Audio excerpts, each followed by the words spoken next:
Hello, my fair citizens, and welcome back to this week's Town Hall. And I was here with ZiggySawdustt. Now, this is a really good podcast. I enjoyed it a lot. We did end up talking a little bit about politics and some other very contentious issues. So if you're sensitive to those topics, obviously I would say don't watch it or don't listen to it. But if you're fine with those topics, then give it a listen. Obviously, nothing that has been said or was said was ever meant to be interpreted or intended to be malicious if you take it that way. And of course, I personally always encourage you to reach out if you have any interesting stories or life experiences that you want to share if you're available for it, because that's the only way I can learn through those type of experiences, right? So yeah, again, there are some contentious topics. We didn't really argue about anything. We were just like talking about stuff. So yeah, again, make sure to like and subscribe, all that fun stuff, and I'll see you next time. Hello, everyone.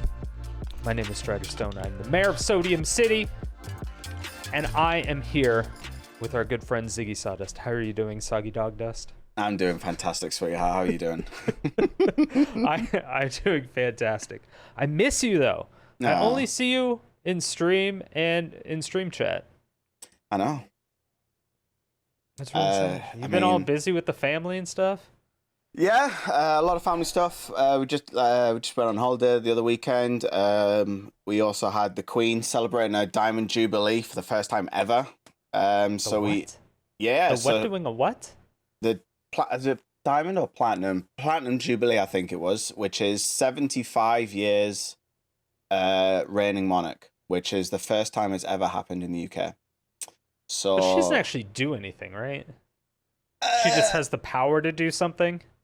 It's a weird one because we're in just the way our systems worked out. She does have some power, like she essentially has final say on everything, including lawmaking. Without going, we have a weird system where we have everything goes through the House of Commons, which is where you see like the ministers that we vote for, as well as the Prime Minister, and then they take that law to the House of Lords, which is an unelected body, which a lot of people don't like.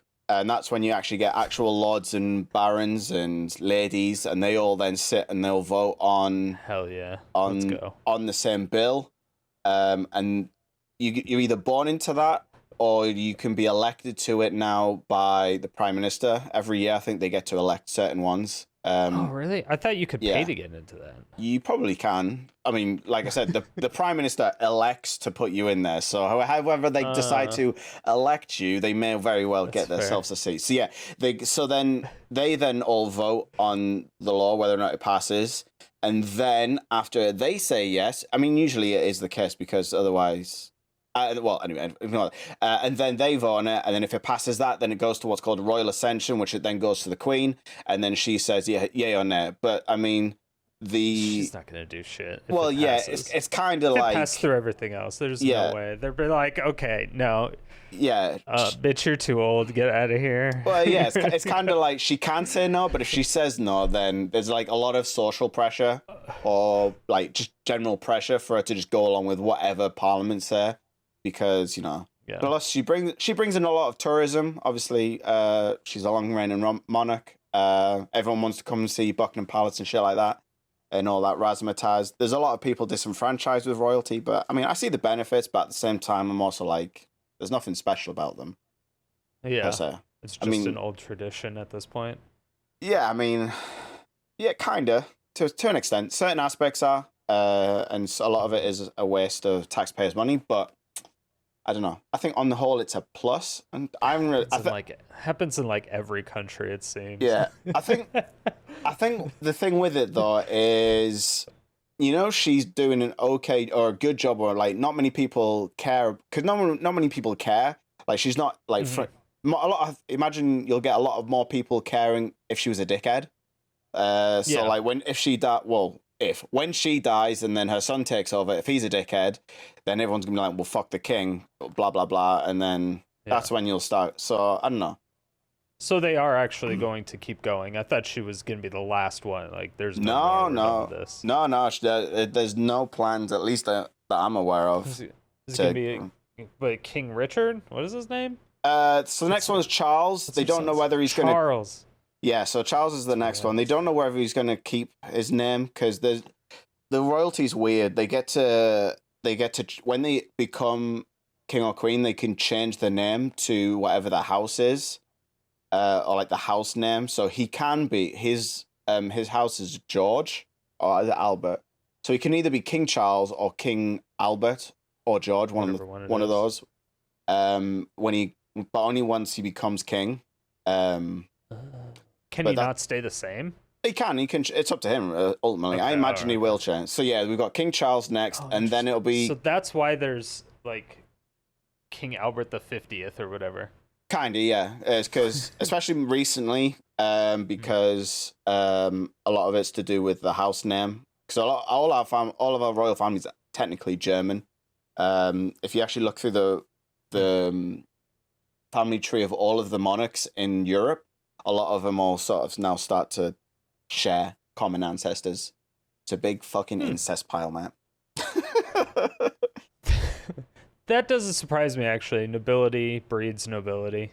Yeah. So yeah, Charles, then William. Back then. Yeah, Charles, and then his son William will be king, and then they only recently changed it so that William's first child, which I believe is a boy, but if that was going to be a girl, then that person would have been the monarch regardless. So they got rid of the whole eldest son tradition. Yeah. Oh, interesting. I can't remember what the child's name. I think it's George. I couldn't care less. I'll probably be dead. I'll probably be dead by the time they're in charge. I learned all this useless shit when I was in school, and it's they make a big my deal. Country.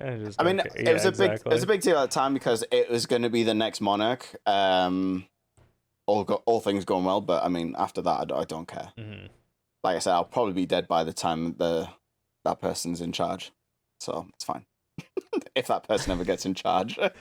Yeah, they're just gonna be puppet government. Dun dun dun. Overthrew the monarchy, conspiracy theories. What's the favorite conspiracy? Let me know in the comments section below. Oh, there is a conspiracy theory that the royal family is actually lizard people. That's amazing. Yeah, Prince Philip, who died recently, he was apparently the head lizard. I think it was during... And now he's a headless lizard? Is that what happened? Ah, yes. No, yeah, it was like... Is that too soon? I have no idea when he died.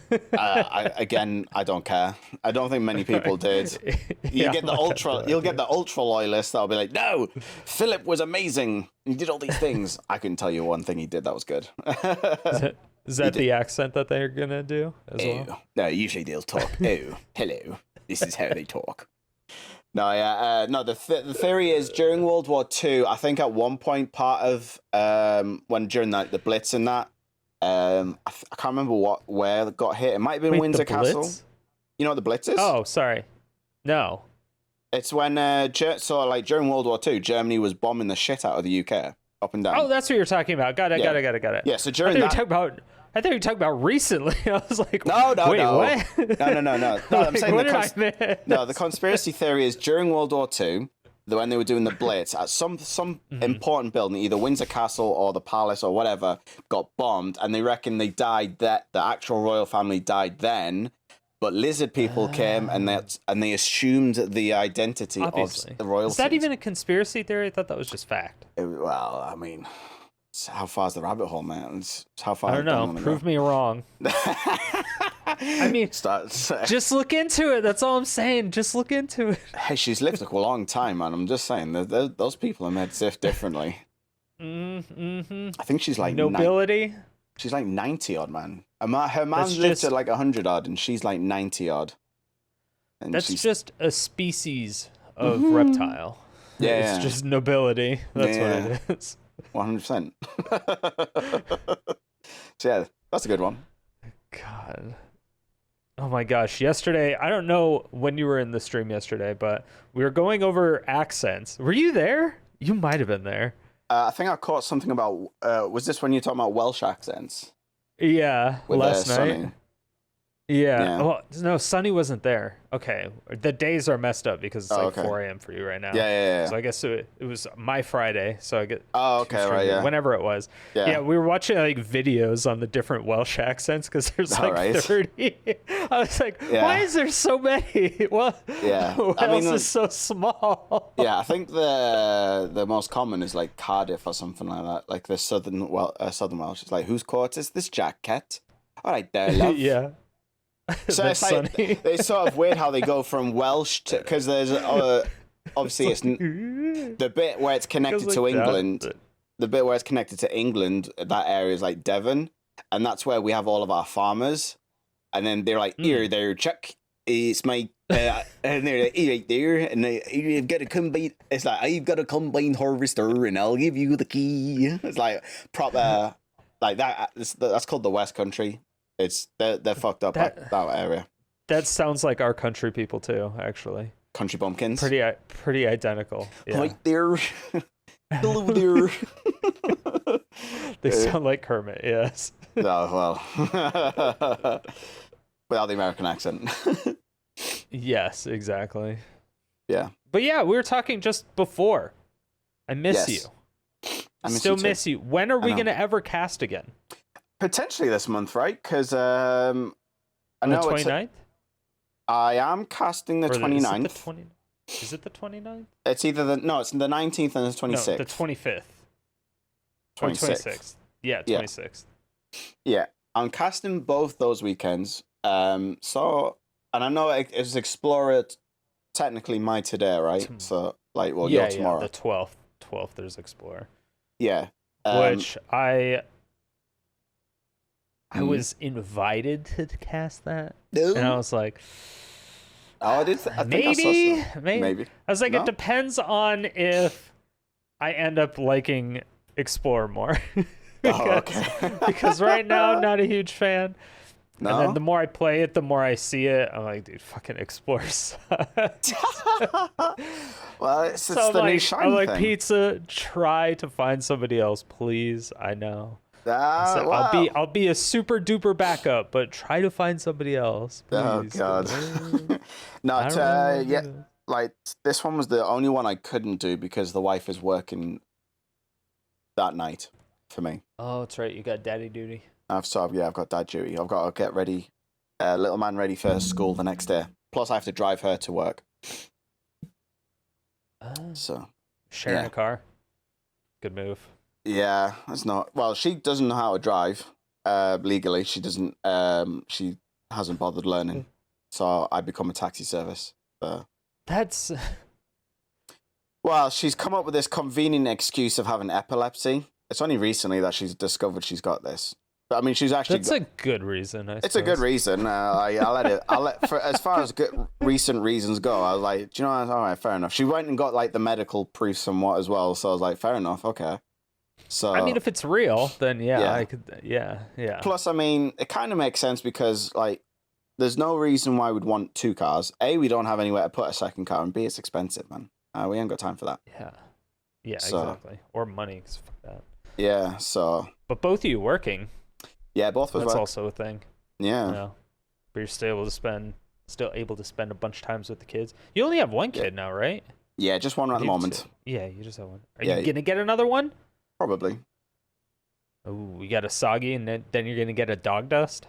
Yeah. Because you just got a dog, too. I do, yeah. I've got a dog as well. You gonna slow down? Jesus. Oh, I mean, dogs are a lot easier to control than a 6-year-old hyperactive child. Yeah, I mean, you're probably right. They're easier to maintain.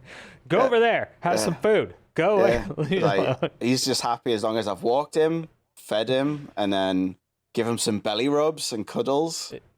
Dog's happy as Larry. The child, on the other hand, fucking hell. I gotta do some. I gotta go through some shit with that one. Now, were you a patient person before you had a kid? Nope. Not one after. Are you more of a patient person now, or just a patient person with your kid?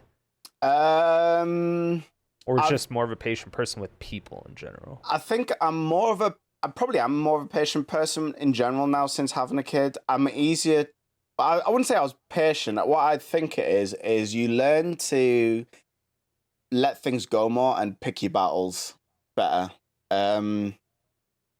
Since having him, well, not really since having the kid. It's once the kid starts getting that age, like 4+, I would say, depending on the kid. Obviously, babies, I mean, they do nothing. Kids, they shit, they feed, they sleep, they cry. That's like the 4 things, and the crying is usually because of a lack of one of the other 3 things. So it's that sounds terrible. That sounds terrible. Yeah, I mean, I don't even. No, I mean, not many. I mean, no one will tell you that's what parent is like, but that's what all parents will tell you it's like, especially at the beginning. I mean, they're really cute unless you're very unlucky. But I don't think kids are cute. Oh, mine was. Mine got. They look like aliens. Oh no, mine didn't. Mine was. I'm obviously biased because he's mine, but I don't know. I like to think everyone's. I like to say I'm fairly. Well, I like to say. Well, I'm fairly objective to the point where, like, we actually have proof because when he was a baby, we got proof, and here's the proof. You ready? So our child was selected, based on his cuteness, to be the poster child for the local library to what would be the term? To advertise, that's the right word. To advertise like the library and like books for like babies and stuff like that. They took a picture of my son and put that on the little leaflet thing and then they put everywhere they put that out to advertise like the library. So he's a model. We kind of shipped him out as a model by the age of less than 1. Nice. So you're taking advantage of child slavery. Listen, at a young age. Good move. That's a good move. I mean, I don't know how much I don't think we even got paid. This is the problem. If we're doing it, we're doing a very bad job of it. Debated. It's fine. It's fine. We got to see our child next time in a thing, and he was cute as a like now we got experience. We have a portfolio. We're gonna get some headshots. In fact, what was another thing? He actually got picked for something else when he was. I think it was more for. Well, it was. So we have it's called the Life Center or the Center for Life, and it's like a science museum, but it's not. It's like science and technology, I guess. And they had like a fun day for kids, and we took him down. And I think it was more the fact he had a T-shirt on that said "Future Scientist" on it. He was about 3 at the time. He still looked cute as a button. And they caught a picture of him playing with something and laughing. And they used that for the website to advertise young kids coming to the Center of Life. So I mean, I think it was the perfect combination of Future Scientist on the shirt and the fact he was cute as a button. But I think like I have an objective proof that my kid was fucking cute as shit. And he was. That's fair. He's a pain in the ass, but does he get it from you or the wife or both? I would say both. There's definitely aspects. He gets this for fuck's sake. He gets this awful thing from his mum, right? Where she's just as bad. But when they're tired, instead of being like for normal people, when you're tired, you just want to go and lie down and go to sleep. Not these two fucks. These two, like, she goes hyperactive. She goes like silly, and she'll do silly things try and annoy me whilst being silly. You know what I mean? Like she'll try and like stick her finger in her face, going, ah, and I'm like, piss off. And then she's like, ah. But now he does this, and I'm like, oh God, Christ, give me strength. It's terrible. Yeah, that's me. That's exactly me. But then my son will like get butt naked, he'll stand on the bed, and then he's shaking his ass in front of me going, look dad, booty dance, woo. But he's like bent right over and he's shaking his ass. I'm like, oh my God, this like, whoo. Yeah, it's worse when I'm tired though, because I'm just like, oh God, please just leave me alone. I'm one of those types. He's funny though. He comes out with some he's such a character. One of my favorite things he's done was there's a couple, but it was during COVID. It was just after COVID over here, where we were just about it was between one of the lockdowns, I think, or it might have been after the very last lockdown, and we're out on a day out, and we're at the beach, and he sees like all of these people, and he he just shouts out, "Everyone, stay away in case if we got the virus." We're like, "Oh my god, please!" How old is he when he does this? He's like 4. I think it was 4 or 5. I think it was 5. Oh Might have been last year. Yeah. 5. Yeah, 5, and he's just like, "Everyone, stay back in case we don't want to spread the virus." That's the move. I mean, hey, he's got the balls already. Yeah, what was the other one? He decided he wanted to start learning to text. So I was like, okay, this can only go funny. And then he started texting me, "Mom," and it was just around Pancake Day over here. You guys have Pancake Day, right? It depends on the person, but yeah.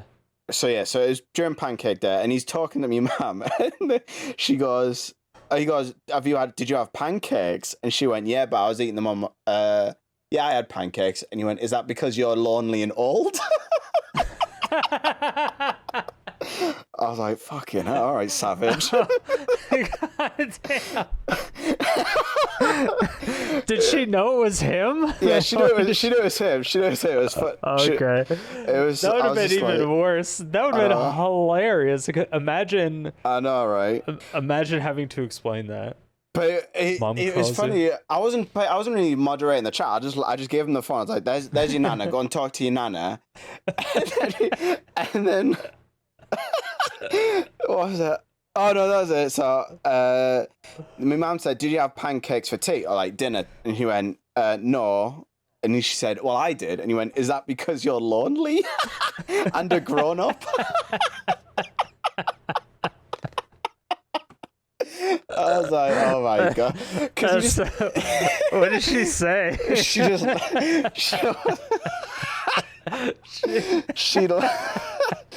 went, "Yeah, no one to talk to," with some cry faces. And he went, "Yes, I'm a grown up," and then said, "You're funny." That's so fucked up. That's actually. I wasn't even moderating. I was just like, I was just sat there watching the telly whilst he was doing it. And then he just went, "Dad, how do you spell lonely?" And I was like, why do you need to know what lonely spell like? But I was like, told him anyway. And then how does he even know the word? Mate, this guy, he's clever, man. This boy, 4, 5, 6. Well, yeah, how old is he now? Oh, he's 6 now, and he was 6 when he was doing it. Yeah, he's incredible. Like, I think what it is we exposed him to books and TV really young. We didn't like just say, "Here's a TV, now I'm gonna go away and do things." It was like it was always like TV but around educational stuff. Like we have CBBS in the UK. Which, so you know what the BBC, so you know what so you know the BBC over in here? Yes. So they have a dedicated child's channel called CBBS, and it's aimed at 0 to 6, 7, maybe more. And everything on it's short episodes, and everything has to have an educational purpose. And there could be a whole range of things. So you've got like things that learn about the alphabet. You got things that learn your numbers. That's awesome. They've got things that they're all short. They're all short. No more than, I would say, 20 minutes is about as long as it gets, and that's it. That's like in the afternoon for like the older kids. But then you've got social learning in there in terms of learning how to be nice to each other, all this sort of stuff. Also things. What I really like is they've got a lot of diversity stuff in there as well. So they've got a lot of disabled children, like people. They've got like a special program for kids with autism and people with like learning difficulties, and they'll do sign language and all that sort of stuff for them. But it's good exposure. Cool. But they just show it during the day, so all kids are watching it. So all kids get this sort of base level of, look, we're all different and it's okay. Which is cool. Yeah, exactly. It's amazing, but it's also exposing him to all of these different words. And I don't know. Also when he's now at year 1 in school, he's been in school 2 years now. Yeah. And like when he's reading his books now, he's perfectly flying through them. He's like coming up with like spontaneous, and he's reading them, and I'm like, how the fuck do you know that at this stage? I'm like, that's mental. It's crazy how quick It's crazy to see how quick he's learned things, which I think is really cool. but at the same time, it blows my fucking mind. I'm like, wow, this kid. He also, another side of him is his Minecraft. Now, we try and taper his sort of games, very much so, but with Minecraft, it lets him be creative and expressive, and letting him just play the game, he's able to come up with these amazing things. He was like making full-on statues, and it's like, just to know that it come from a 6-year-old is like pretty impressive. But so he surprises me every day. There's a lot of stuff you can do with Minecraft. Get him into coding. I thought about it, but as a coder, I'm kind of like, do I want to give you, like, expose you to the horror that is coding? It's like, not even a little bit. No, it set him up for life. He'd get a good job out of it, but fuck, if he's not into it, then that's the worst profession to ever get in. Well, one of, I would say. Yeah, but learning what you don't want to do early is really good. Yeah, definitely. Really good.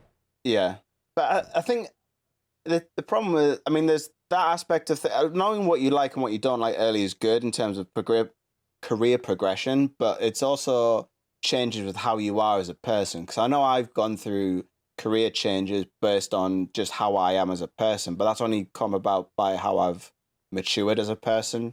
So yeah, my first chosen career path was to go in the military.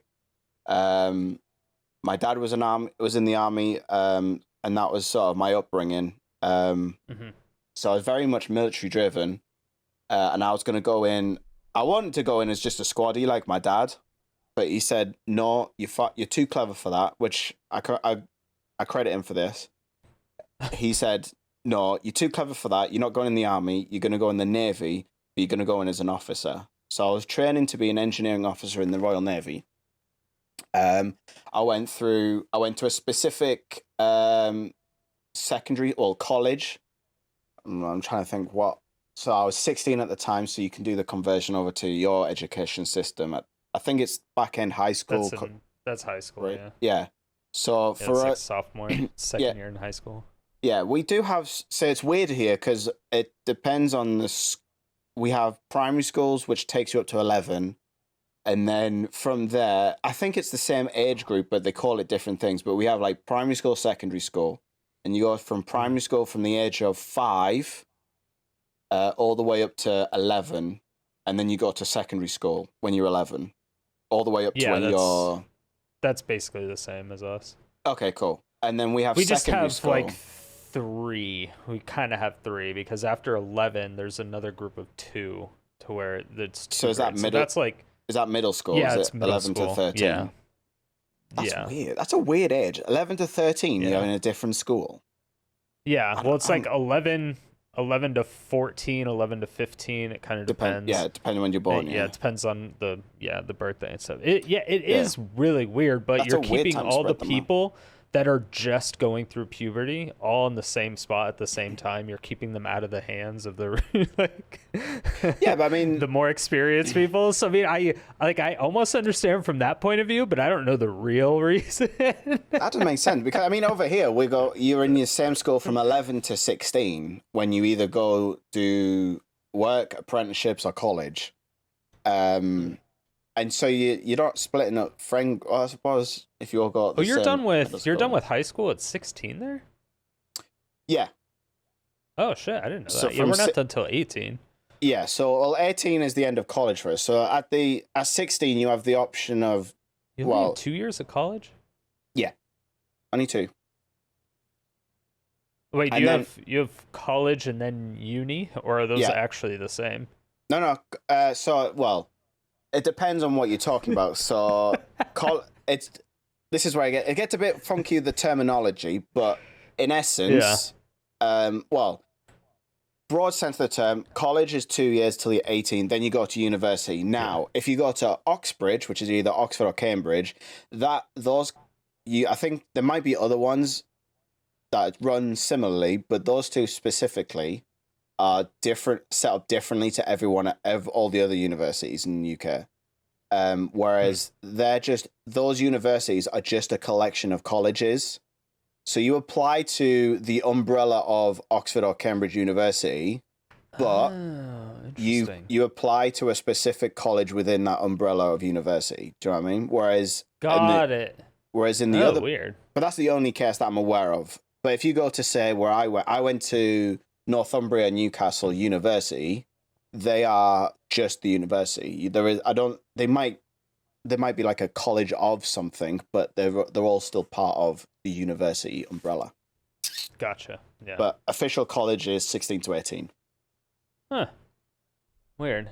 But yeah, so we have our associate's degree, bachelor's degree, right, master's degree, and then doctorate.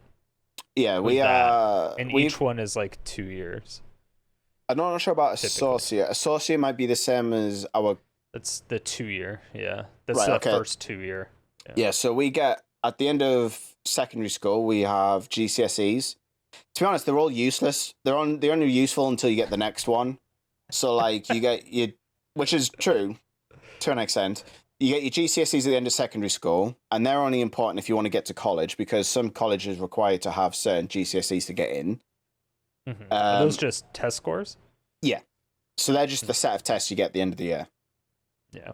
And then, yeah, it's like our SATs and ACTs. Well, we have SATs at year 9, which is at 14.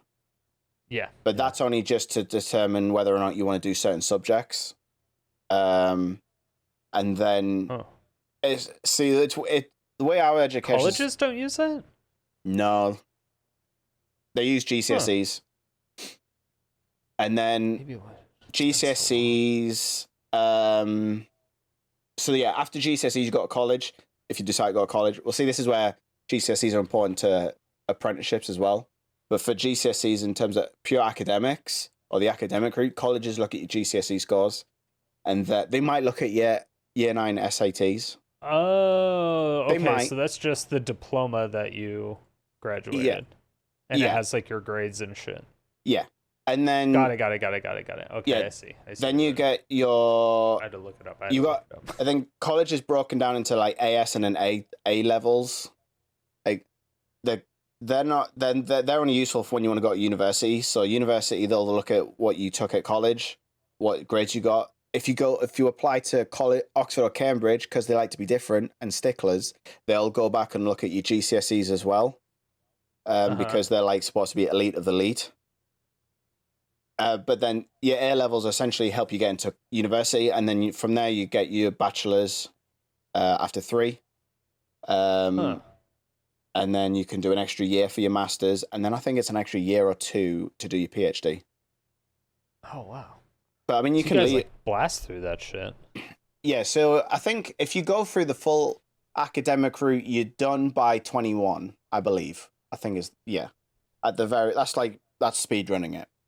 That's like, speed running it? Yeah, usually we're done at around 22 on average.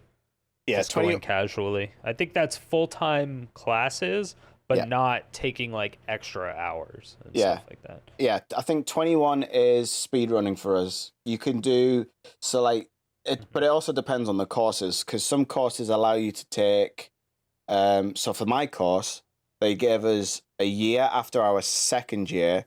You could take a placement year, so you would go into the industry of whatever your degree is in. You can get you can get an industry placement in that field for the year, work at a business or a company, which usually sets you up for afterwards. It's and like then and then you come back after the year and you do your final year at university. And then you can carry on obviously afterwards. I mean, after you can finish with a bachelor's, which is what I did, because some businesses, they don't care whether or not you get a master's or not. And this is where I think a lot of our education system needs working on, because we have a ton of useless degrees, in my opinion. Obviously, some people who take those fine art degrees will disagree, or the history of fine art, even worse. But like, dude, they need. All of that's money based, because the university gets more money based on the amount of degrees they have on offer and the more students they have coming to the university. So a lot of it's just a money game. And but you do need some sort of certification or path or be like, okay, I am an expert in this field based on this certificate or thing. I don't think education or academics necessarily qualify that, if you know what I mean. So to be, it doesn't normally, but it should. I disagree. I think you could do an apprenticeship, and I think apprenticeship should go alongside. Maybe so like, this is what I'm saying. You should have different tracks depending on what industry you want to go into. So if you want to do like a pure academic route, then that your field require. So like so for say computers, if we take computer science for an example, I would say you would probably not necessarily need a degree or need to go to university to get that. If I would say I would rather push you down an apprenticeship route where you're working with industry professionals that then give you that sort of, you get a qualification somewhat at the end. You get the piece of paper, but you don't go to a university to get it. If you know what I mean. And I think that's where we need. But if you're a doctor, for instance, like academic is the route. I wouldn't want an apprentice doctor. Do you know what I mean? True. But with that, or at least in the United States, a lot of these ones, you can actually get a diploma in specific things unless you have that internship as well. Usually that's for our master's degrees. Like if it's for engineering, like even for just building bridges and shit, if it's for being a doctor or whatever of any kind, usually you have to have a bunch of lab experience or a bunch of just hands-on experience. Yeah, but like engineers and doctors, I would push down the academic route. But then there's certain things like, and this is where you would then take away the useless degrees, for want of a better term, like fine art or history of fine art. You don't need a degree in history in the history of fine art. All you're doing there is you're just giving yourself debt for a piece of paper that you're probably not going to use at the end. Let's be real. Yeah. I think the information could be useful on some level if you're going to be a teacher of fine art. It's nice to have that I mean, if information, depending on what it comes from, just because it's nice to have that librarian stuff being handed down. You can't always just rely on the internet for stuff. A lot of times you need to have that trusted figure, okay, we can go to this person because they are an expert, they are certified, they have this stuff, they're at this college, this prestigious college, teaching this stuff for a reason. It's because they have all these accolades in the department. Like if you had the best person in the world doing all this crazy shit, but they didn't want to be in the field anymore because they're like 65 years old. They're like, I've been doing this for 30 years. I'm done with this. I just want to like share my knowledge with the world. So I just want to sit at a college. Let me teach people. That's what I want to do. I want to work with kids. I want to share my knowledge. Then you're now saying that person's want and experience and dream, you're just saying you don't get that anymore. Well, no, but I'm not, because we're going to stick you with entry-level class. Well, but I think what you've got there, though, is you've got this perceived notion of university is an elevated position to an apprenticeship, and that's the problem. University doesn't necessarily have to make, an apprenticeship doesn't necessarily make you lower than they should be equivalents. Well, but you said one or the other. You said more either going academic or more. Yeah, but that's what I was saying. If you said getting rid of a fine arts degree, that means you can't go that academic route. Well, no, but you can still get the information by going the apprenticeship. The apprenticeship route wouldn't necessarily have to be the same as you would apply, because especially now when people talk about apprenticeships, for some reason they go to sort of a plumber, electrician, and sort of that line of work, and they feel like it's more hands-on, which it can be, but that's just a perceived notion. Apprenticeship is just a transfer of knowledge, just in a different form, right? You don't have to go, but you shouldn't have to go to a university to get that knowledge. So you're right. Correct. So you're still going to get those experts. Yeah, but you have to be on site in order to gain that knowledge. It's either overseeing the person doing their work, or you're actively doing the work alongside of other people, absorbing their knowledge. I wouldn't necessarily say you have to be on site, especially nowadays. I mean, you've got... Wait, so you can have an internship of just you sitting in a classroom absorbing information? Well, that's what university is. Yeah, but that's not an internship.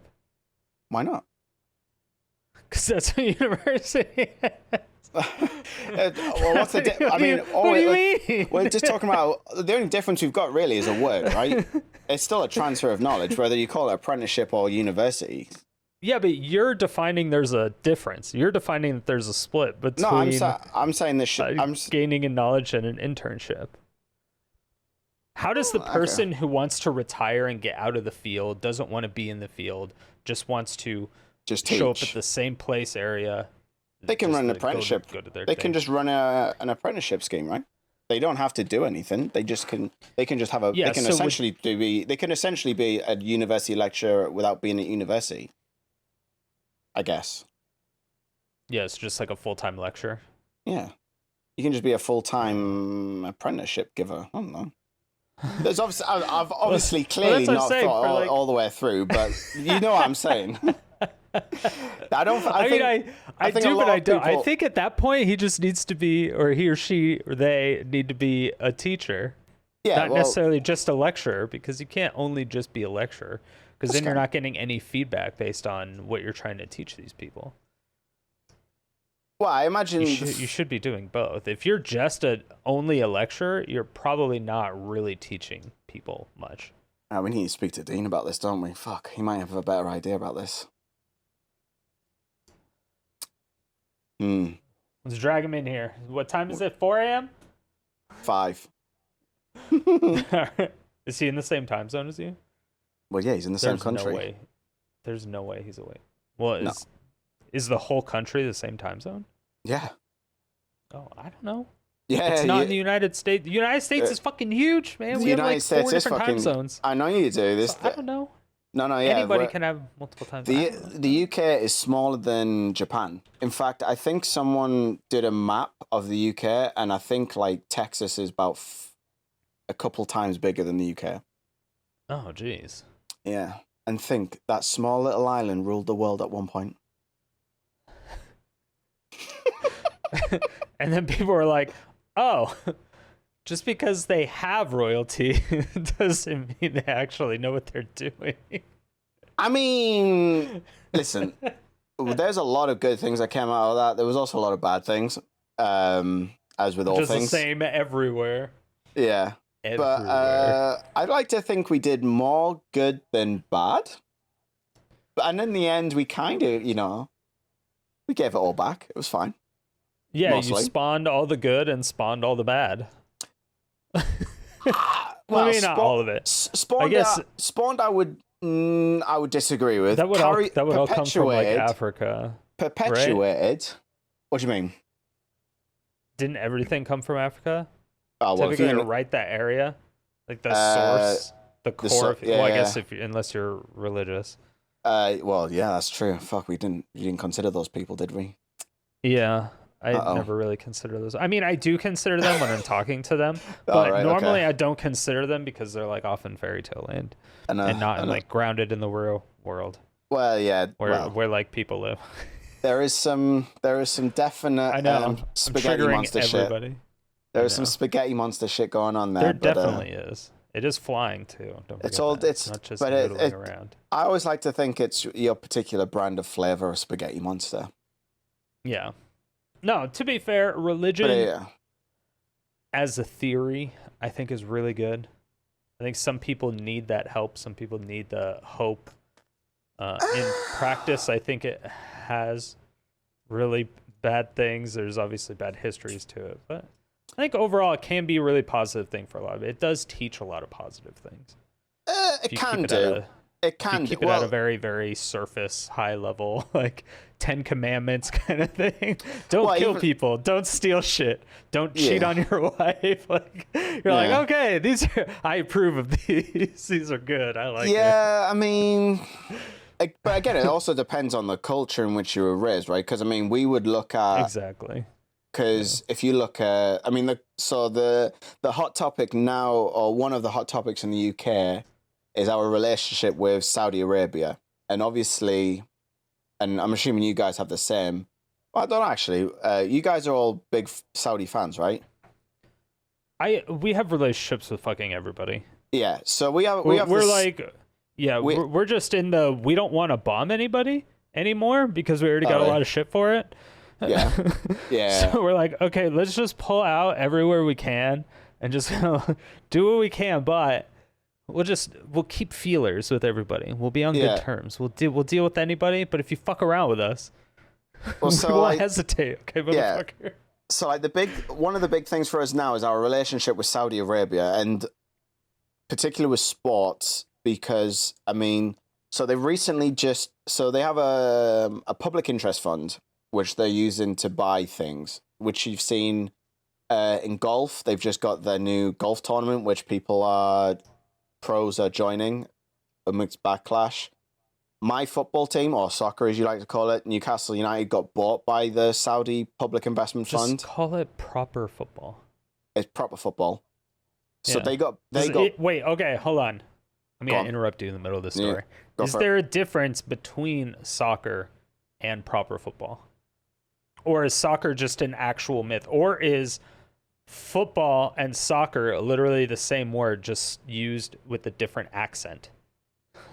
It's the same sport, but for some reason you guys wanted to bastardize it.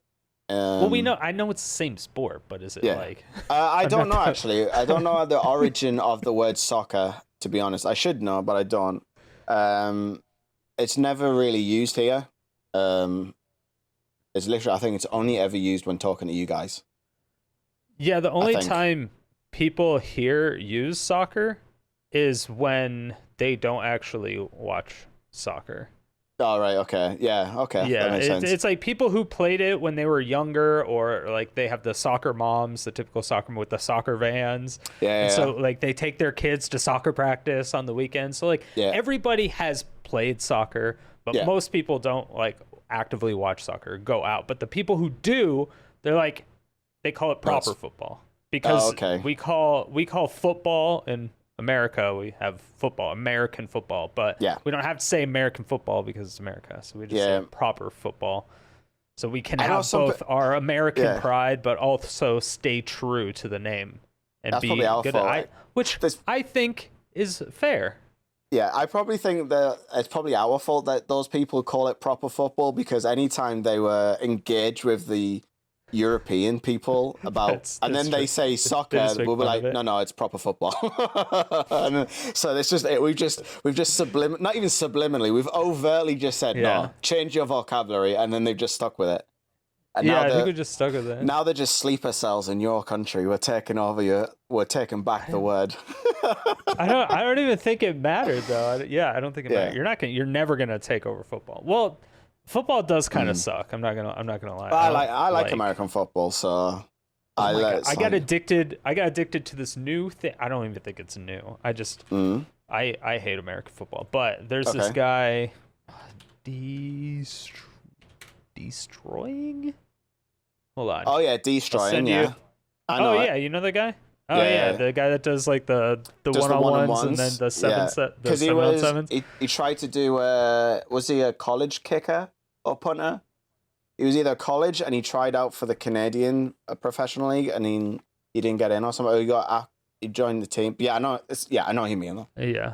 Oh yeah. I don't really know his background. I know he's a kicker, but that's all I know. Yeah. But yeah, I kind of got into that because the 7-on-7s. All right. Like the actual arena 7-on-7s that he does. Yeah, it's pretty wild, right? Team and a bunch of them done. I'm like, I like this a little bit more because there's a lot less tackling. Tackling is kind of more what I have a problem with. It's not like the whole pain thing, so I don't really care about that. Obviously the UFC. Is it like the injury thing?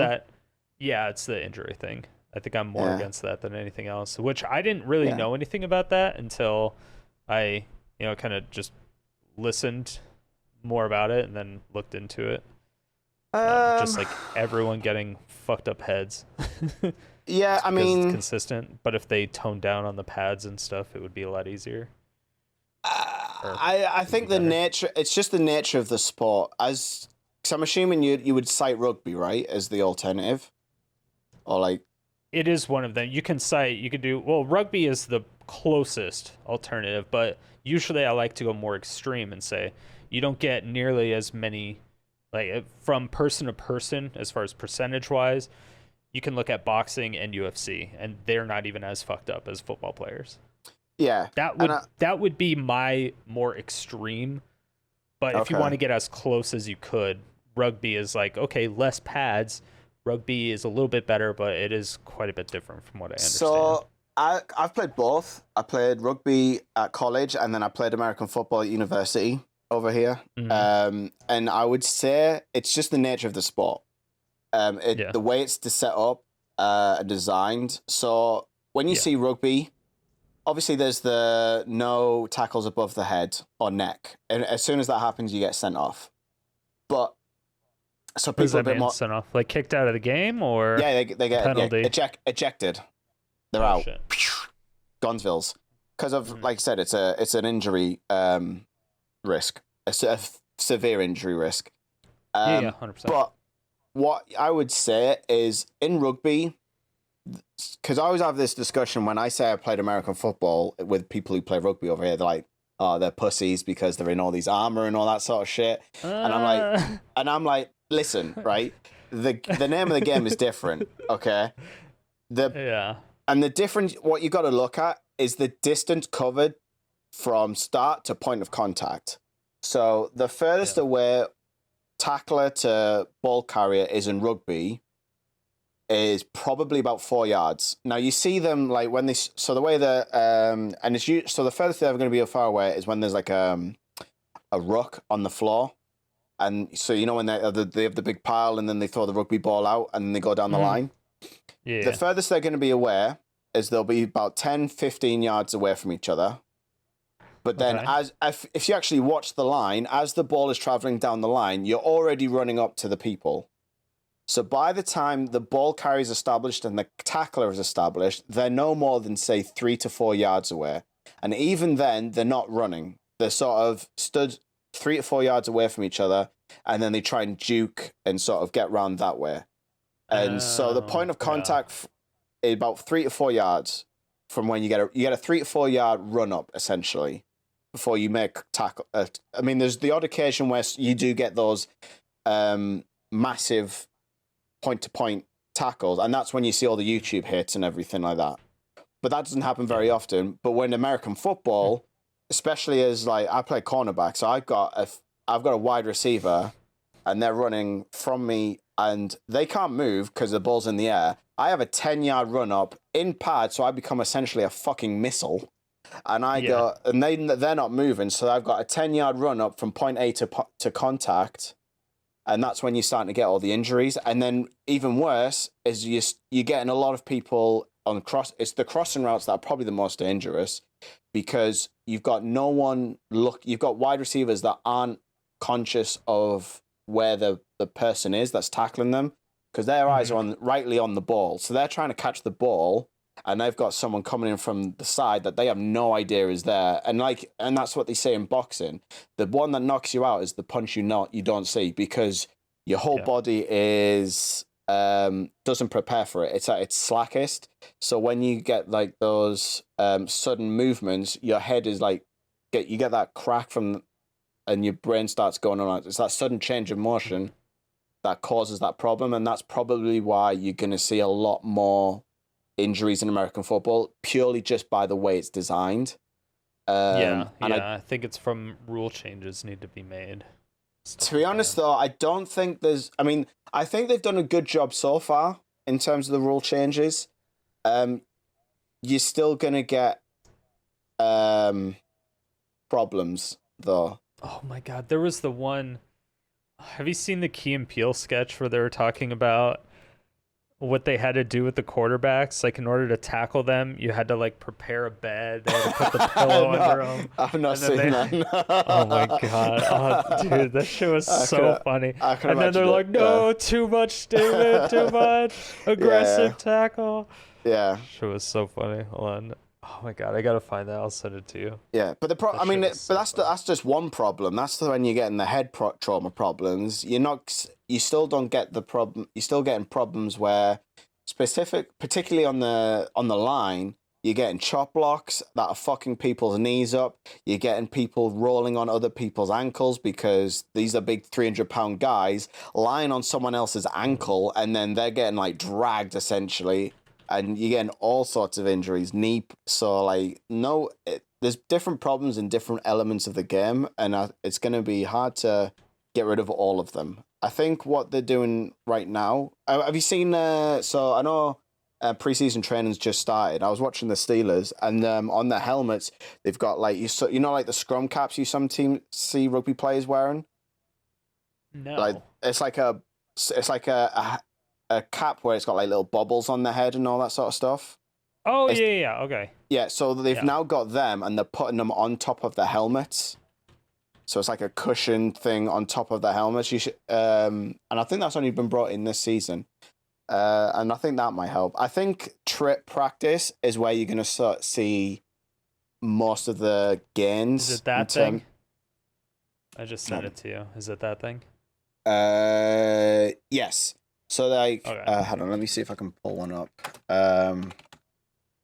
It was so they've got essentially that sort of scrum cap, but on top of a helmet, and I think that's where you're going to start to see. Hold on, let me kind of grab this image. Yeah, so I think practice is where you're going to start to see the most gains in terms of injury prevention. I think the actual game itself is going to be tough. Yeah. Yeah, I don't know. But football's never really been my thing. There you go. I've sent the picture to you. American football. Oh, okay, this thing. Yeah. So that's just got brought in. But yeah, I can't remember where we were at the beginning of this. So right. So yeah, the whole point of Saudi Arabia. Oh yeah, sorry. Yeah, that's where this started from. Yeah. So the big thing here is obviously Saudi Arabia has Sharia law, which is a religious law to them, but it also is the main reason why women's rights aren't as progressive over there, as well as gay rights and all that sort of stuff. Well, obviously it's accepted over here, all kosher, but over there it's not. But for them, that's a religious law, Sharia law, and it's all based on their religion. So it depends on like culture and religion in a sense can have good, but it also, I don't know. As you said, it can be a tool. I think in history has shown that it's been used incorrectly and has been manipulated. You can get, for me, I've never been a big fan of it, to be honest. I think anything good that's come out of it in terms of lessons has essentially been common sense stuff. Like you said, don't kill each other, don't steal each other's stuff, don't cheat on everyone, don't cheat on your wife, blah blah blah blah blah. All of that stuff, I mean, you could say, oh, that's only come from all of the history of Christianity, blah, blah, blah. But I mean, if you look at Islam, it's the same thing. Look at Islam, it's the same thing. They have the same don't kill people, don't steal shit kind of thing. They might not have the theme. And then everything else has come from general morals. Yeah. Yeah. So for me, religion on the whole, I think, has had a net negative, especially in the practice of it and the uses of it. I mean, I think it was a Russian, and it's not exclusively a Russian thing, even though probably a topical thing to say that, but I think it was Nazis. But like during World War, I'm going to say one, before the actual communist revolution there, you saw the relationship between the Tsar, or the king, and the church, and using the church as a way of controlling the actual populace, because they're quite heavily devout there, and that's been used for centuries. It's not a particularly uniquely Russian. Didn't the Vatican do that? Well, ever? It's didn't the Vatican rule the world basically? Well, not England, because we had a guy who wanted to divorce a woman, so he made his own church. Well. When you're powerful enough to do that. But yeah, for a large extent, there was that sort of weird relationship between Catholics and their respective monarchies. I mean, but even before then, people used religion, or monarchs and ruling classes, should we say, used the religion and the church to manipulate and control the local populace. And so... Yeah. Yeah, it's been a really bad excuse for a long time. Yeah, I mean, for a lot of people. I think for some people, yeah, it could be a benefit. It's helped them change the way they see their life. And if that's the vehicle you want to use, fine. I think but to me, it's just general common sense, right? As long as the general idea being, if my thing doesn't infringe on your thing and you're happy just to be you, who the fuck cares? Which I think is great for most people most time, especially the religious people. I think it's a really small minority that really try to go out of their way to do all that. And I think kind of what I was saying earlier, more of what I think religion is good. I guess I was more saying religion is good on an individual level more than like a systematic level. Because kind of like you said, as a whole, it's so easy to abuse it and use it as a scapegoat. Yeah. But most of the time as like an individual, it's like, okay, it's a lot easier to learn from it and introspect and be like, okay, is this actually going to make me a better person? Would this all-knowing, perfect being think less of me if I didn't correct this property of myself? Like there are some good things that come from it if you use it appropriately. Like the whole 10-step program for Alcoholics Anonymous comes from that. And that works for a lot of fucking people. Yeah. Okay. Yeah, I didn't know that one. Super into it. Yeah. Yeah, there's a lot of support groups that are heavily built around religion. Yeah. So, I mean, it definitely has its roots. I think it does help people when they need you're always going to find the examples of individuals helped by religion. You're going to find that with everything. You're going to find individuals helped with fucking masochism or something like that, or like, do you know what I mean? Like you're gonna get all sorts of weird and wonderful things. But I think if you treat everything with if you use every extreme as the base, you're never gonna be in a good place. Yeah, and that's the thing. It's like if you have 999 individuals that learn and do really good stuff from this, and then you have one really bad actor, but that bad actor causes harm on 10,000 people, is it worth it? Yeah. But then, okay, what are you going to do about the other 999 people? Are they just fucked at that point? They're like, okay, well, now you're fucked. What are you going to do?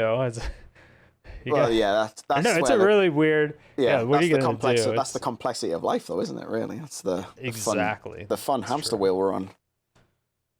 Also true. Although I would say there is a like spirituality, I think. Wait, is a good so thing. What about Saudi Arabia? What does that have to do with everything? The fact that they have the Sharia law, does that mean a lot of people aren't welcome onto the teams because of their LGBT association? No, because it's more what they've done in their own country. So obviously you've got Khashoggi. Is it Khashoggi? I think it's pronounced. The reporter who got killed. He was investigating the Crown Prince and he got killed and everyone blamed him. I don't think it's been categorically proven, but it's socially accepted that it was him who ordered it as well. But generally, like you can't be, I don't think you probably can be out and proud over there, for instance, but you can also be punished for being gay over there.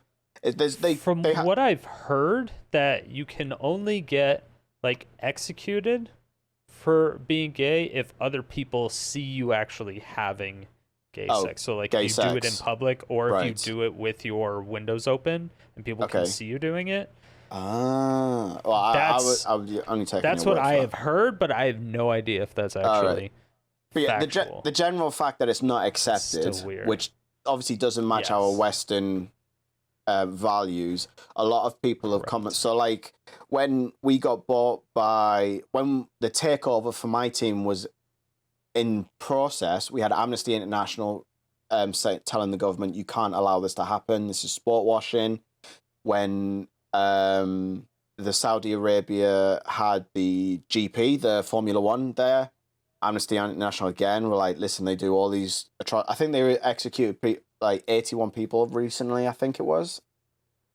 I could be completely wrong. Amnesty International? What is that? Amnesty International is an international body that are looking for protecting human rights across the world. It's pretty big over here. I imagine they had some sort of reach over in the US, but they essentially probably do. So it's an international body that highlight and lobby for human rights for everyone in the world, everywhere. So obviously they've got a problem with the fact Saudi Arabia are quite homophobic and that women don't have the rights that they should have, according to Western standards. But like this is what I'm saying. Like when we're talking about really the culture, and this is just a culture clash between us, the West, and them in using not just Saudi Arabia, everywhere in the Middle East everywhere that uses Sharia law. It's just a clash, and so what can you decipher what's right and what's wrong there? And that's the gray area that we all sort of have to meander around, and that's the controversy. So like, are you just gonna not support it at all anymore? But how many people actually care about it on that level? Yes. So, but it gets to the point where you had other people in the country attacking Newcastle fans, saying, "Why are you happy that this is happening? Why?" And then you've got people now mad at golf, because golf is now the newest emergence of this, because Saudi Arabia have set up their own golf tournament that the PGA Tour don't like. Do they got ties with the EDL? No, I don't think the EDL and Saudi Arabia get along very well at all. You could say they were polar opposites from one another. But yeah, so I'm sure they have some similar goals. They do, but the opposite end of the extreme, I imagine. Also true, possibly. But yeah, so golfers now, if they join this, it's called the LIV Tour, I think it is. And if they join this Saudi Arabian-backed LIV Tour, which gives them more money, then the PGA were like, well, fuck you guys, you can't play on our tour anymore. So you're seeing people like Phil Mickelson, and I think who's like a big name in golf. And I think, what's his name? Who's the American? DeChambeau or something like that? I don't know anything about golf. Me neither. I hate it. It's not a sport, if you ask me. It's just not a sport. It's just an activity. Precision. It's a skillful activity, but it's not a sport. Yes, definitely. It's a walk. But everyone goes, yes, it is. You've got to do all this. I'm like, it's a walk with breaks. Think about that. They walk, they have a break to swing a club, and then they walk again. It's a walk with breaks. It's not even professional speed walking. No. People who... That's at least kind of sporty. The only people who play golf are people for relaxing, people who are old, and people who have given up on themselves athletically. There is no one else. Business people.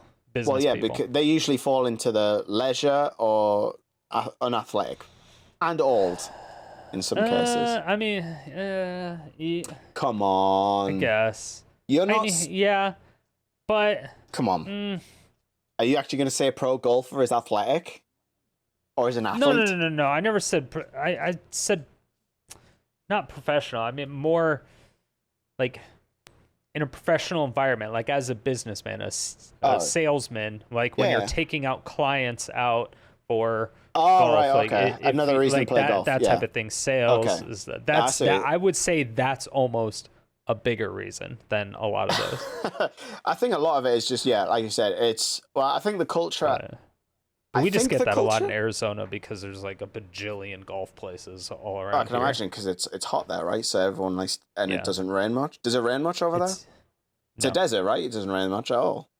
Yeah, when it rains, it fucking pours. It's crazy. Yeah, it's perfect golf, right? Because no one likes to play golf in the rain. Well, nobody likes to play it in extreme heat, except for the people who do. Yeah. I don't know.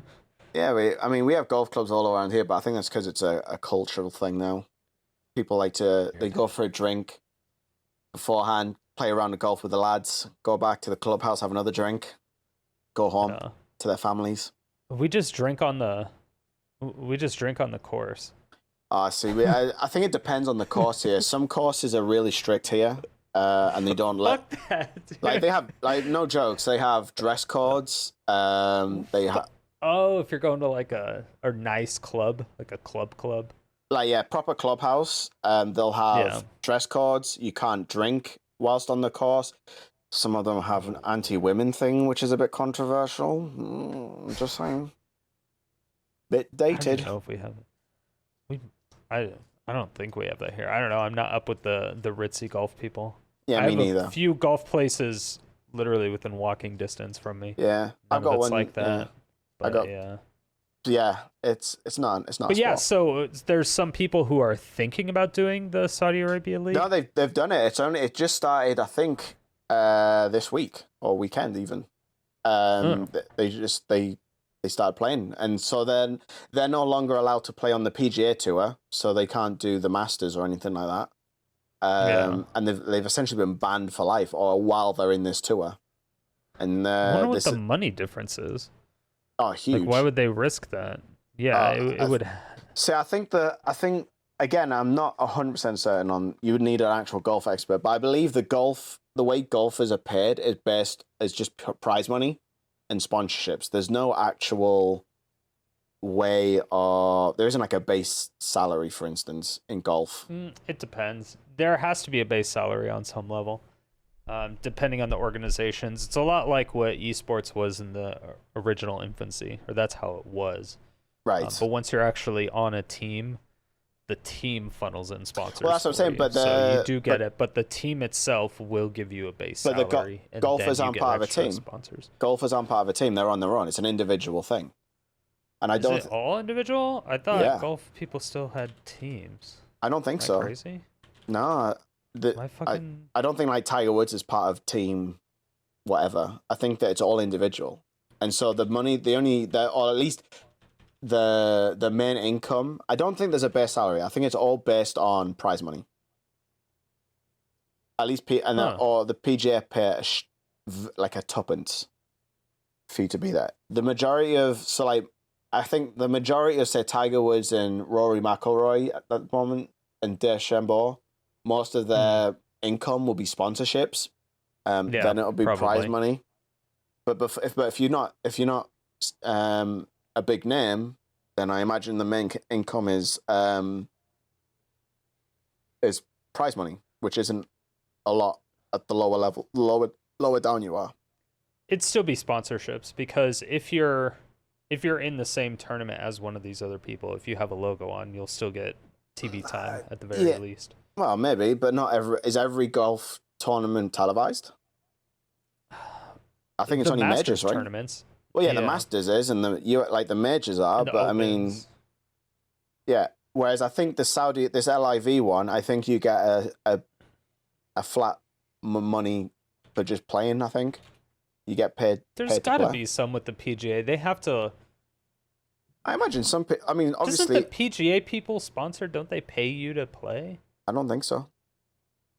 This is what I was hearing. I would be so surprised. Essentially, the money difference is substantial enough that players have actually gone over and like, no, we're going to play in this LIV tour instead of, which is Saudi backed, which has brought the big hoo-ha-ha again. It's like a cyclical thing at this moment in time. Yeah, so in 2022, PGA Championship, the two winners split 2.7 mil, and there was two of them. Yeah, but I imagine if you come, I don't know. I'm not sure what the drop off is. LIV. Saudi. Yeah, it's the LIV one, right? LIV Golf. Golf Super League. Money. What's it? All right, let's see. What's it? 4 million for the individual victory, along with another 750,000 from the share of 3 million purse earned by 4 million. Wait, hold on. Yeah. 6/11. Oh, it just came out today. Wait. Yeah, essentially, it's a lot more money is given out. Former Masters champion Carl banked 4.75 million on Saturday by winning the richest tournament in golf history, while the event's Saudi backers faced renewed backlash after 9/11 victims group called for American players to withdraw from the Rebel Series. Jesus. See? Wait, hold on. It said, statement that Johnson ultimately felt that this was too compelling to pass up. The Telegraph of London, without identifying a source, reported that Johnson was paid about $125 million to join it. Mm-hmm. Just to join. Yep. See, that's what I'm talking about. Yeah, I'll take $125 million to join. Yeah. Everyone definitely. has a price. Everyone has a price. Everyone has a price. So yeah, that's the backlash. So because obviously they're saying it's sport washing, and I think to an extent that might be true. But I also think this is Saudi Arabia trying to get off that oil money because that's not going to last forever. I would think that it's booming right now because of everyone locking out Russia. True. Well, Russia is mainly gas, right? I know they do it. They export a lot of gas. A lot of gas. Do they not export the oil? Probably. I think. Well, actually, no. I don't think they do it because we have Saudi Arabia. I think once we became friends with Saudi Arabia, we were less inclined to buy Russian oil. So. Yeah, it's their crude oil that. Yeah. I'm sure they export it but I don't think we stopped just because of Ukraine. A lot of people did. Well, a lot of people would. The sanctions. Yeah. Well, we had a football owner who owned one of our football teams who got sanctioned and he had to sell the club. Damn. Wait, was that? Chelsea. Oh, was that one of Putin's big friends? Well, yeah, his name did he get was his yacht captured? Roman Abramovich. He got his assets frozen, sanctioned, had to sell his team. He sold it for rip. How much did he sell it for? 4-point-something billion pounds. Woo! Oh, so like $5? Yeah. I think that's about the worth of all of America. That's all of your monopoly money. No, Canada has monopoly money, okay? Well, it's least is it less valuable than your? I mean, it's all less valuable than the pound sterling, but that's neither here nor there. 1 pound is $1.23 dues. Okay, don't get crazy. It used to be 2, right? That was a good day. I have no idea. Was it? £1 was $2 at one point. Yeah. I don't remember that. Yeah, it was back in early 2000s. I'm going to say maybe earlier. I can't remember. I do remember that being a time. Is that before the whole euro situation? Possibly, but the pound's still worth more than the euro now. We were right to not join that. We're the smart ones. Yeah, and on that front, we were, because then we weren't tying our. Well, I mean, think about it. Would you really want to tie your currency into the behaviors of other countries? That's fucking lunacy. Not necessarily, unless I was trying to form one big country. Oh dear, we're going down the rabbit hole. What is that? So that was like a big thing about the EU. Is that what people thought? Yeah. So like that was like stage one was so they wanted to make like a European country essentially. The euro was stage one for a lot of people. Then they were talking about a European army run by sure, why not? the EU. And yeah, that was while we were still in it. And seems fine. Yeah, that was I think that was another reason why like anti-globalists were like, "Nah, we need Brexit, man. Get the fuck out of here." Don't people regret that? Is Brexit a good idea? For me, I mean, I'll be honest with you, I voted for Brexit. Purely because, and none of it was like sort of immigration based or anything like that. I actually had no problem with immigration in this country. I think for me, it was a financial advantage for us because, for me, the theory was sound. We were paying more into the EU than we were getting out, and so for us, it would be a net benefit to come out. Plus, I assume my logic was we pay more for it for a trade deal, essentially, is what it was for us. And I felt like if we handled it better, we could have got a better trade deal with the EU. In which case we have maintained the same relationship to an extent, but we end up with more money, and anything we lose from the EU, we would cover with the net gain from not being in the EU. Yeah. The theory for me worked. The execution was piss poor. And I think that's where a lot usually how it goes. Obviously, you'll have people who voted Remain, or the moral high grounders, as I like to call them. They were so annoying.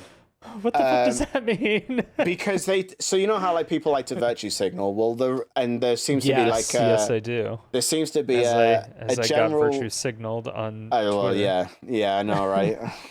How dare you? Dude, I clapped back so hard. I saw. Part of me was like, do I need to say something? And I was like, nah, he's got this. He's fine. He doesn't need me. He's a big boy. He can handle this. I was like, so for the Brexit debate, the Remainers felt like they had the moral high ground on this one. You know how when you generally get those two sides forming? Mm-hmm. And the Brexiteers were sort of more seen as the racists, and some of them were. And I can see that. The Remainers were the liberal left, like, I want the freedom of movement, blah, blah, blah. And I'm like, well, to be honest, being able to go anywhere in Europe without needing my passport didn't seem like a massive benefit to me. There's some other things in there that may have been advantageous, but at the same time, I was like, well, I'm not that bothered. I weighed up the pros and cons, and for me, in theory, the Brexit was better. But I'll admit, the execution has been piss poor. And that's generally as you find things. But for me, another thing for me was there were certain laws, or like the European Court had power in the UK, and for me that wasn't cool. I'm quite a federalist, I guess, in a sense that I don't even like London having as much power as it does over, say, my area of the country. We have a real problem in the UK, and at least in my eyes, that we're very London-centric as a country. It feels almost like London plus. Like, if you actually go outside of the UK and talk about the UK, they go, oh, London?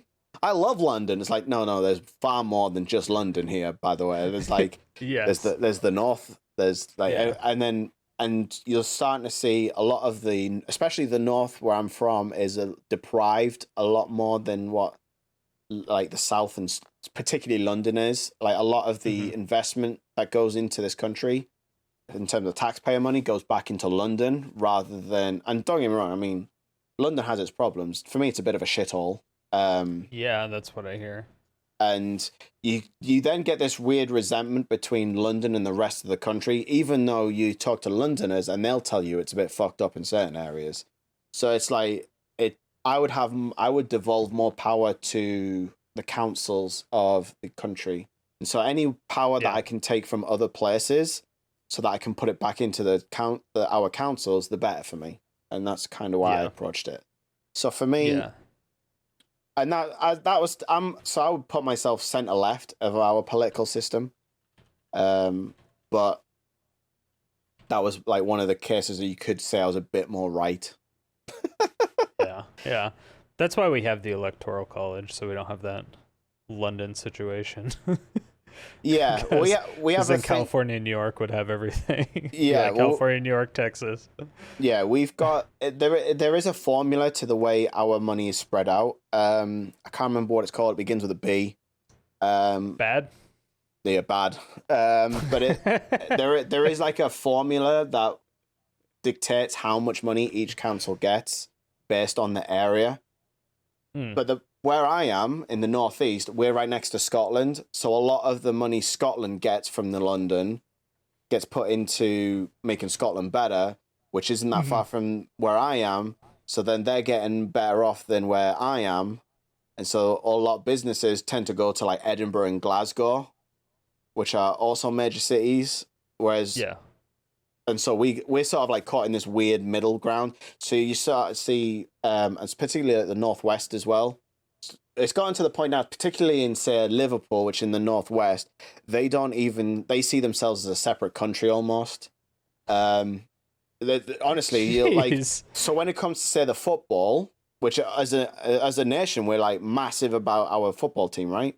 But when it comes to like the England football team, you'll start seeing Liverpool, Newcastle. They're not even supporting the football teams. They're like, we don't give a shit. Like, they're very anti London and very anti UK at the minute. And I think that's a big problem we've got at the moment as well. But hey, we've got problems like that too. we have Bojo in charge, so we've got other problems as well. Yeah, there's fucking problems everywhere. We got a lot of people in a lot of places that shouldn't be there. True, very true. Let's just do mandatory voting around the world for like 10 years just to see how it works. Yeah, I mean, that's all I want to see for like 10 years. Let's just see how it works. I'd be interested to see. I mean, yeah, anything that breaks the norm really would be cool. Yeah, anarchy. Okay, not that. Anarchy is a bad idea. No, yeah, anarchy is a bad idea. I am not self-sufficient enough. There's absolutely no fucking way. There's no fucking way. I'm sure you'd be fine. No. Well, I could make friends that could help me do shit, but the thing is, I'm not self-sufficient enough. I would not benefit anybody. I'm an entertainer at this point. I can help do computer shit and stuff. I like get people together, but fucking A, if you're talking like, all right, I was talking about build a house. We need to get a community together. We need to raise cattle and shit. Like I could help cook and stuff. We could do that. Oh, nice. Right, tangent here, right? So I had this conversation with my wife. This whole thing has been a tangent. I know. We're going from tangent to tangent, but this tangent, right? So, and I'm sure other people appreciate this. Do you not hate it? So you know how you're in computer science, right? I mean, yes. So what is it specifically? Because this is part of the problem. Okay, that's right. Part of what problem? So here's my problem, right? So because I'm a developer and I code, people then automatically assume I know everything about computers. Do you know? Yes. So like, it's the same. Very untrue because developers are some of the dumbest motherfuckers. We are. When if someone says, "Oh, I've got this problem with my internet, can you fix it?" I'm like, "No, I haven't got a fucking clue." But it's the same with my wife. My wife's a midwife, so she has a medical background. For some reason, as soon as she says she's a midwife, they think she's a fucking doctor. Oh, I've got this fucking wart on my arsehole. Can you tell me what it looks like and what it is? I'm like, she's like, I have no fucking clue what you're talking about right now. Do you not hate this? Oh, it's funny. Yeah, I usually just tell people that I don't do that stuff. Depending on who it is, because if it's somebody that I actually know, and if it's a friend, I don't have many friends. I have like five good friends. All right, okay. Are you like a friends of people that you know face to face, or? Yes. Okay. Friends are people who I would probably die for.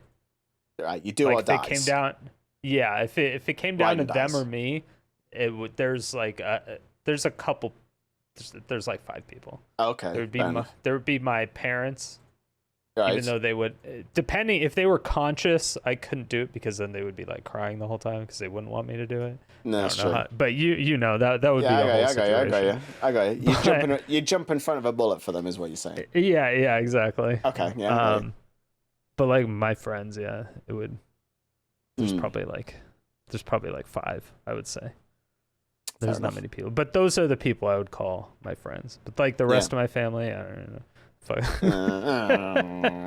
don't care. My 3 sisters and fuck it. Like their kids, fuck it. I don't care. Yeah.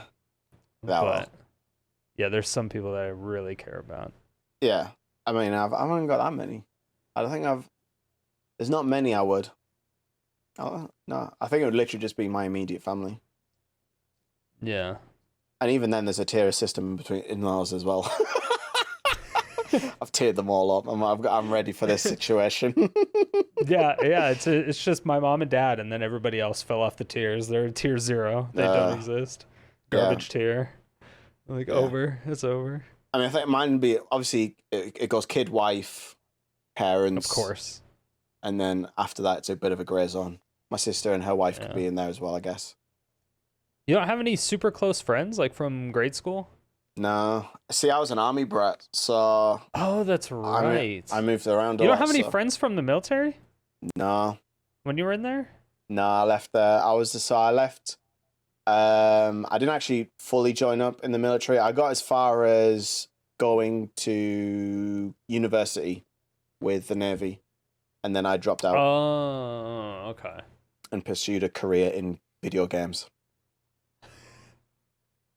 Wait, what? Wait, so you're a developer for games? You're a game developer? Yeah. But at the moment, I'm just doing just front end stuff for websites, gambling website. So I don't actually touch the games on in this new job. But my last job, the gambling website, that's shady. Are you working for Steak? Oh, sorry. I said, are you working for Steak? What the fuck does that mean? What's Steak? Oh, okay. Let's see how it is. No, I mean, we could talk about that offline. We can talk about that. I'm down for whatever, man. I don't care. Yeah, so but I mean, the job before that, I actually made the games for another gambling company, so I'm all in the gambling. Shady. So people hate you. I don't give a shit, man. Listen, it's not my fault. I just made the fucking games.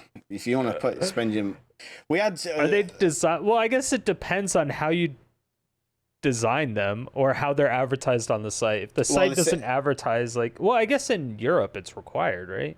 It's heavily regulated. Yeah, it's super heavily regulated. It says, it has this percentage of whatever to win. I think you have 1 in 3 chances to win. I don't think you have to show the odds. Or is that that's in Korea, Japan. No, that's Asia. That's an Asia thing. It's in different. See, this is so the gambling commissions. It's now becoming more of a country to country basis.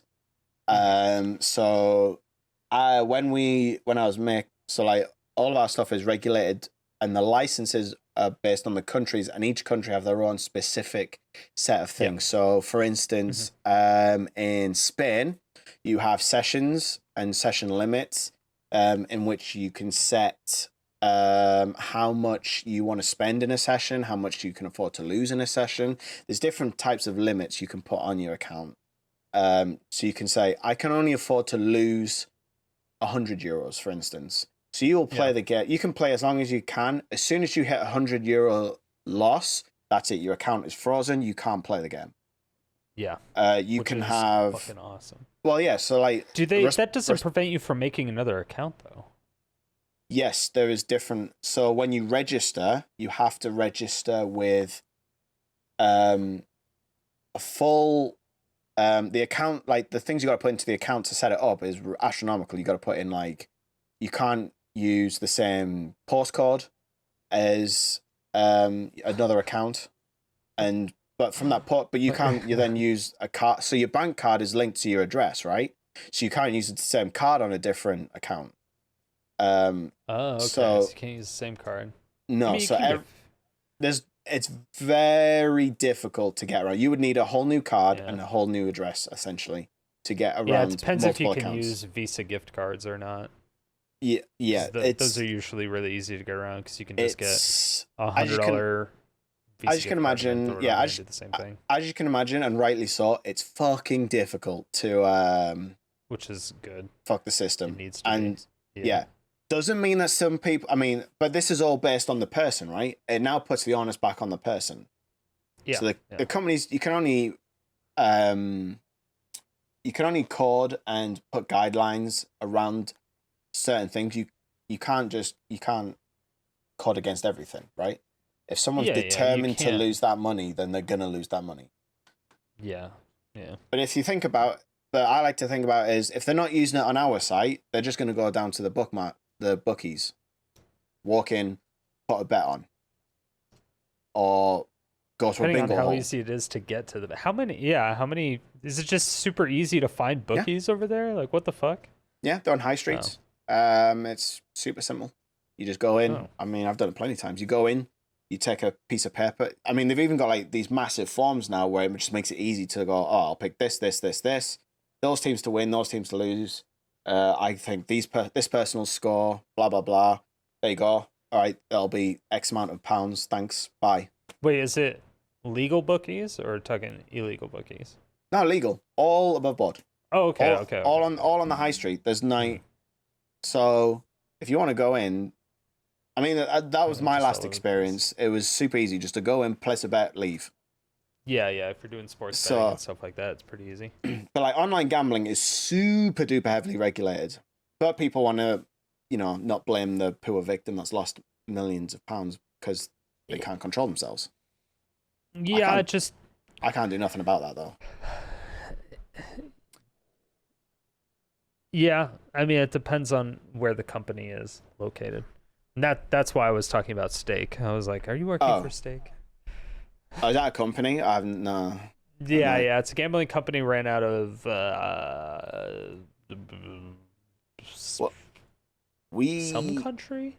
Yeah, well, the company I work for has just been, or is in the process of being bought out by MGM. I'm not sure if I should say that out loud. Caraco. Is it Caraco? Oh, Curacao even. Yeah. Curacao is Asian. That's an Asian. That's the licensing commission, I think. Yeah. For Japan. So they get around everything. Yeah, I mean, there is ways around things, I guess, but I mean, they make it as difficult as possible, especially online. Well, this one's an online crypto casino, so that might be a little bit different. But yeah, these are the ones that people on Twitch are playing. So like Aiden Ross, Trainwrecks, XQC. Oh yeah, all those people. The creation of the slots category. yeah. And then they banned it in the US. Yeah. So that's why a lot of them moved to Canada. What? Just so they can play slots? So they can gamble. Yeah. Well, just so they can gamble. It's a little crazy. Just because I don't know how common it is, but I know for Trainwrecks, the average age of his viewers are all going to be in like their 30s, 40s or something. So they should be held accountable. They should be fine for the most part. If they're going to make an account, they should be able to gamble online, whatever. Yeah. But if you're looking at people like XQC and Aiden Ross, I'm pretty sure their average age of viewers can be like 15-ish to 20-ish. All right. And I don't know if this is real, but there was a clip of Mizkif talking to someone who is a viewer of Aiden Ross, and the viewer said he was like 13 years old and he watches Aiden Ross. Right. And Mizkif was like, "You watch Aiden Ross? Does that mean you gamble on Stake?" All right. And the kid, I think he said yes, but the clip cut out like shortly after, so I didn't see the full context. Some people said it was fake, but it's like, it's pretty easy. You just hop on a VPN, which is also advertised. You know, you put in your mom's credit card number or whatever, and you could just throw on a few bucks. I mean, well, yeah, that's possible. I would say it's super easy. When you're a kid, it's easy because every kid has that information now. I mean, every YouTube channel, every single streamer is advertising NordVPN. Whatever other VPNs are like. Everybody knows how to use it, so it's all legal. Yeah. The I suppose then you have to look at what is Stake's sign-up policy and registration form. What are their KYC checks in place that should pick up on that? If they're using their mother's or their parent/guardian's details, then that then puts it on the parent or guardian, right? That's not down at the company, for sure. Because on the company side, this is a legal person doing the thing. Yeah, parents are going to get fucking mad, and rightly so, and that kid will get fucking punished. Which is obviously not the casino's fault. That's almost more of the content creator's fault. Almost. I could see why they would, and I think that they've brought out legislation in the UK at least that we as a gambling company can't use influencers to advertise the business, and we can't have influencers. Like millions of dollars to these influencers. And they're making free money. They're not even using their own money. Some people are, Trainwrecks is, XQC is, because they gamble offline as well, from what I understand, and they actually like lose real money. They're losing like $1 million a month. They can Trainwrecks is like, yo, don't gamble. Same with XQC. They're like, yo, don't gamble. I'm like addicted. This is bad. I just have the money to lose. You probably don't, so don't do it. Yeah. Well, I suppose that's just promoting responsible gambling, right? They are losing what they can afford to lose, and that's with everything. Exactly. Yeah. Obviously, it's hard to apply that to someone with an addictive personality, but that's their vice. Mm-hmm. Everyone has a vice of some description. Yes, but some people don't know what their vice is, and advertising or going out and seeking somebody whose target age is 15 to 18 and being like, hey, I'm a casino. I want to target you because I know all of your viewers are just barely starting to get a credit card and just barely going to start to get a job. And this is highly addictive. Like that is kind of the scummy part. Yeah. And I think that's what you can legislate against, and rightly so. And I think I'm sure that's just come out here as well. Like anyone that has a target audience, any celebrity that has a target audience less than 18 over here, it's illegal to sponsor them or have them advertise your product. Yeah. Which is what I think I don't think we have anyone really. We have particular sports people, but that's just for betting. And even then, it's a bit weird with who you can use in the sports world for other reasons to advertise. Because then if you're developing games for a gambler, you're probably making fucking bank. Do okay. Yeah, you probably do great. Yeah, you can move out of your small town. Oh, you probably like it though. No, right? I live in a big city. Nice little area. Oh. Yeah, plus, like Newcastle itself is a big city. Oh, you're in Newcastle. Okay. Yeah, I live in Newcastle. I thought you were outside of Newcastle. Okay, okay. Yeah, between me and my wife, we do okay.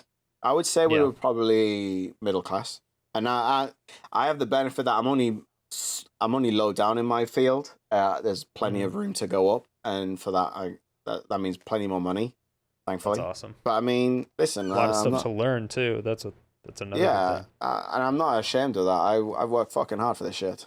And that's probably why I wouldn't ever do streaming full time, because I always have a little laugh to myself when people say I'm trying to make enough money to quit my job. And I'm like, listen, to make money from more money, if I had to make the same amount of money I am from work, it's streaming, I'd have to essentially kill any notion of free time, and it's just not worth it.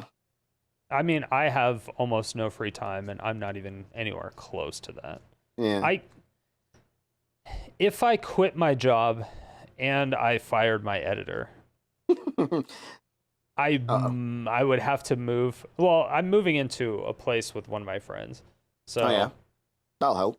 Going there, I would probably be able to be a content creator full time, but I think it would be a huge step back for my content altogether. Plus, I really like my day job, and I don't plan on quitting either. I'm kind of like you. I'm just like, there's no reason for me to.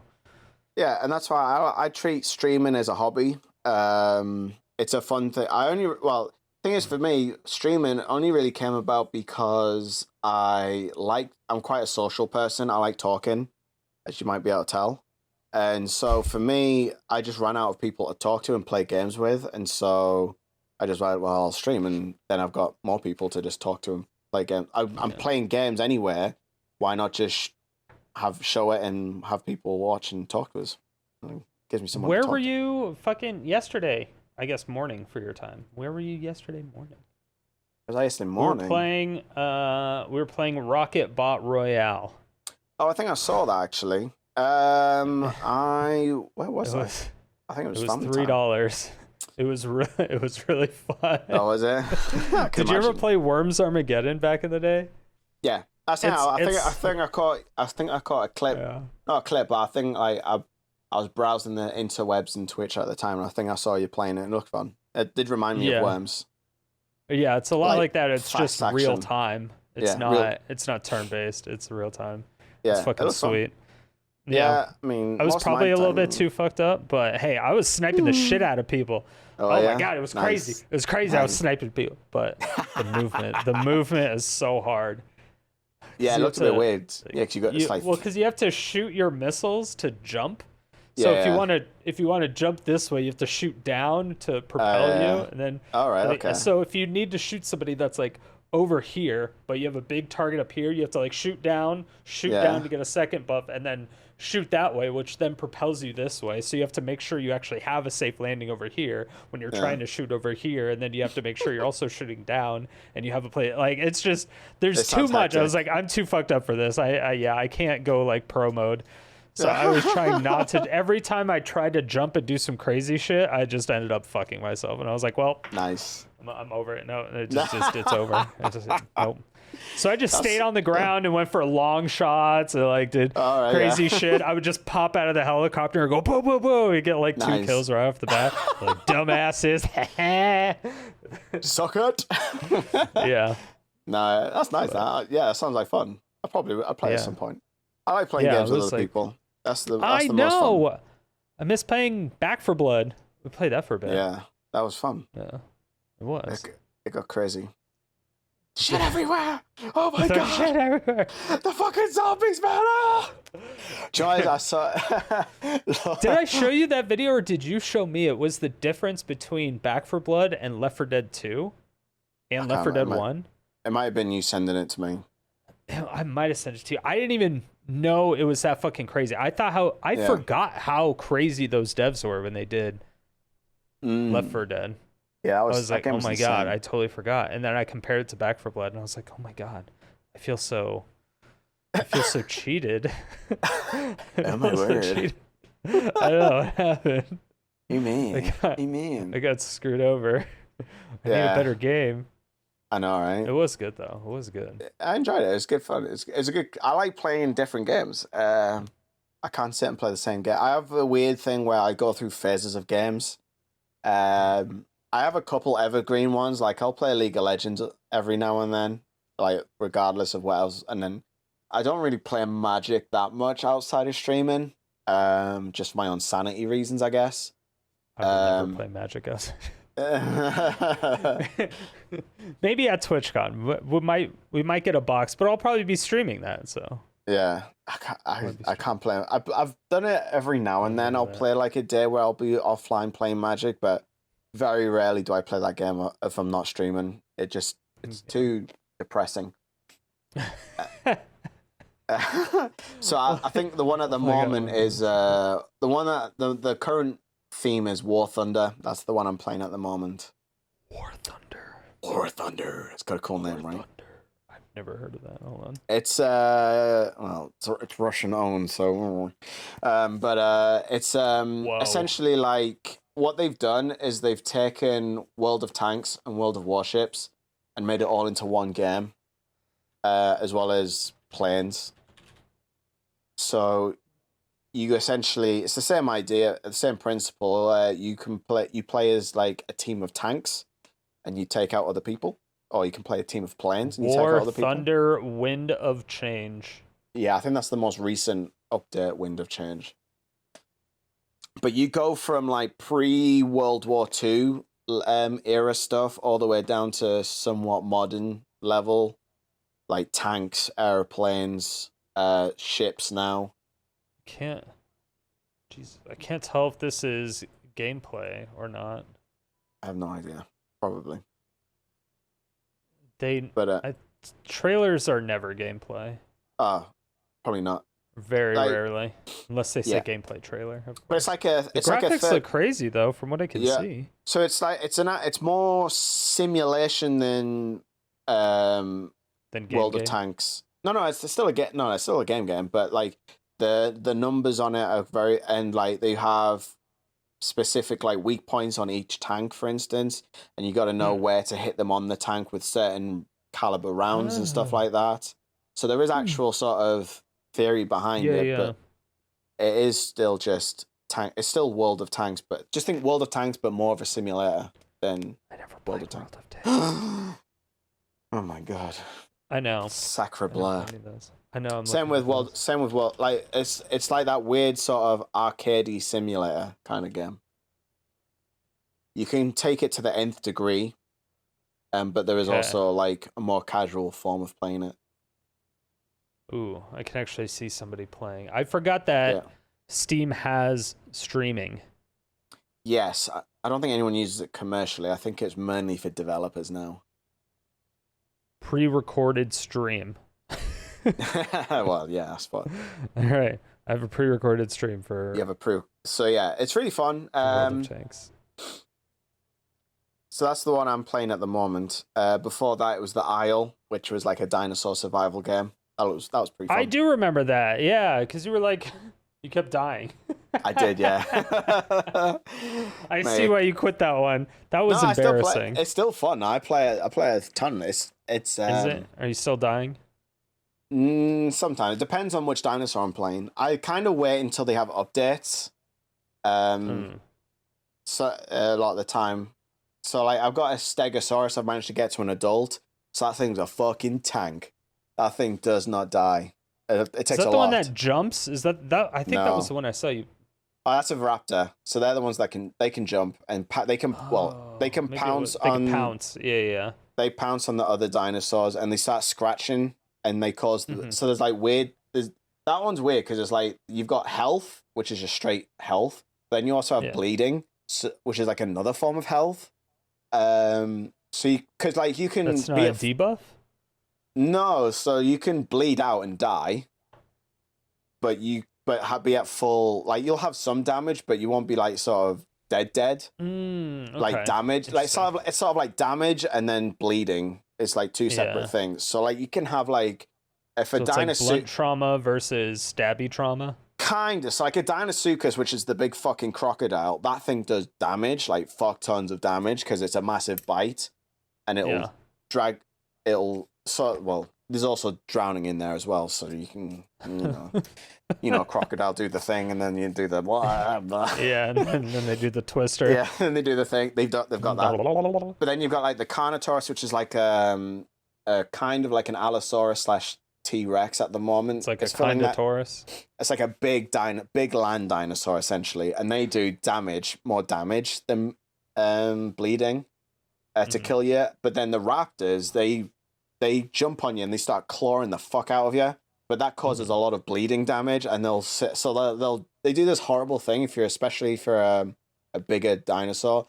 They'll pounce on you for a bit, scratch you, cause you to bleed, and then they'll just stalk you whilst you're trying to get away because you can't outrun them because it's a fucking raptor, and they'll just stalk you whilst you're bleeding out, and then you can obviously when you start healing from the bleeding, they'll pounce on you again and start scratching the fuck out of you. So it's like a slow death. It's like, oh my god, like a death march almost. And you're like, oh my god. But they're like glass cannons in a sense. Like if you whack them with one thing, they're like dead. Like especially with a stego, and it's funny because sometimes the stego's got like a tail swipe, and it's got these massive spikes on the end of his tail, and you KO these raptors in one hit, and then they're stuck on your tail. So you're like walking around, you got this adult raptor like just dangling on your tail. It's fucking crazy, man. And then they'll fall off eventually. It's like, and then your tail's just covered. It's really fun, like what they've done. But I'm looking forward to the new update because they're bringing in poison. It's gonna be fucked up, man. Gonna be fucked up. They gotta stop. Were dinosaurs poisonous? Yeah, they're bringing out the Troodon. Troodon, it's called. So do you remember Jurassic Park 2? No, I never watched it. I watched the first Jurassic Park, and I haven't watched anything since. Okay, so it wasn't. They weren't in the first one, I don't think. But for the people in the comment section, they'll say that I've seen the second one. It's the dinosaur at the very beginning. So this family have gone to the island for some strange unknown reason, and they're on the beach. They're on the beach having a little chill, as you do. Got servants and everything, but they've got a little girl, and she wanders off, and then these little tiny dinosaurs. They're about yay big, I think, about half the size of this 6-year-old, for instance, and it jumps up on the log, and it gives it the eyes and everything, and they're like, oh, she goes, oh, look, cute dinosaur, and it does this little, and then all of a sudden like 50 of them turn up, and then they all just jump on her and just fuck her up. That's a Troodon. So they do like they'll do little bites, I think, and then they'll start poisoning dinosaurs, and apparently it's going to start fucking with vision and everything, so you're going to go on psychedelic trips as a dinosaur. It'd be pretty interesting. That does sound interesting. I'm almost down. I'm almost down to try it. They've got a one called a Hipsy. It's a little sort of ferret, almost a feathered ferret, but it has this mechanic where it can spit acid almost, and if you spit it in the eyes, then the dinosaur can't see anymore. It's like it has to like shake the fuck. Like in the first one, you see the what's the frilled one called? I know it's got a name, and I remember it. But anyway, it shoots the fat guy with the acid in his eyes. Do you remember that? No. Oh, for fuck's sake, man! I'm even using a reference you'd have known. Come on, it was so long ago. I watched it like when it came out. I can't remember what so long ago. What's when did the first one come out? I think I was like 5. Oh, it would come out ages ago. It would have been the 90s, but even still. Yeah, I was born in 87. That shit came out so long ago. Oh, bless you. 91 for me. I'm a millennial. So am I. A true millennial. I know we are. True millennials. Yeah, the real ones. Yeah, we're the real ones. Another tangent. I hate it when people call people boomers. Boomers is an actual thing, and that boomers were like fucking 50s. The 1950s was the boomers. So why the fuck are we calling everyone after like millennials boomers? I thought they were the 60s, 70s. I didn't think they were 50s. No, like the 30s, 40s is the golden generation, and then the baby boomers are like the 50s onwards because they're obviously having lots of kids because everyone fucking died in World War II. Oh yeah. I mean, it bled into the 60s. Obviously, it's a generation. Yeah. It takes like a big chunk of time. 46 to 64. There you go. That's when it was. Damn. So that's the actual. They are actual boomers. Yeah, I'm like 23 years. Yeah, they're fucking old as shit right now. Yeah, they're almost 60 years old. Then you've got I think it's then Gen X after boomers, and then Gen Y. No, there was. Hold on. Gen X was 65 to 80. Yeah, and then you've got millennials / Gen Y, and then you've got the post-millennial Gen Zs. Wait, there's Gen Y1, Gen Y.1, and Gen Y.2? Oh, really? I imagine that a lot of the millennials fits in one of those. Gen Y, or millennials, were born between 81 and 94/6. Yeah, it gets a bit funky. I always go 5 as a happy medium. Then Gen Z is 97 and 2012. Mm-hmm. And then you've got Gen A. Oh, is that what they call? Oh, I suppose they're re-going back. Gen A is Generation Alpha. Born in 2000. Fucking chads. They're all a bunch of chads, man. Yeah, all right. Fucking, all right, Giga Chads. They have a lot. If you are... Oh, there's no way. I have no Generation Alphas in chat. No Generation Alphas. There's not a single one. They'd be 10 years old, max. Yeah. Well, that's my kid right now, isn't he? He's a Gen Alpha.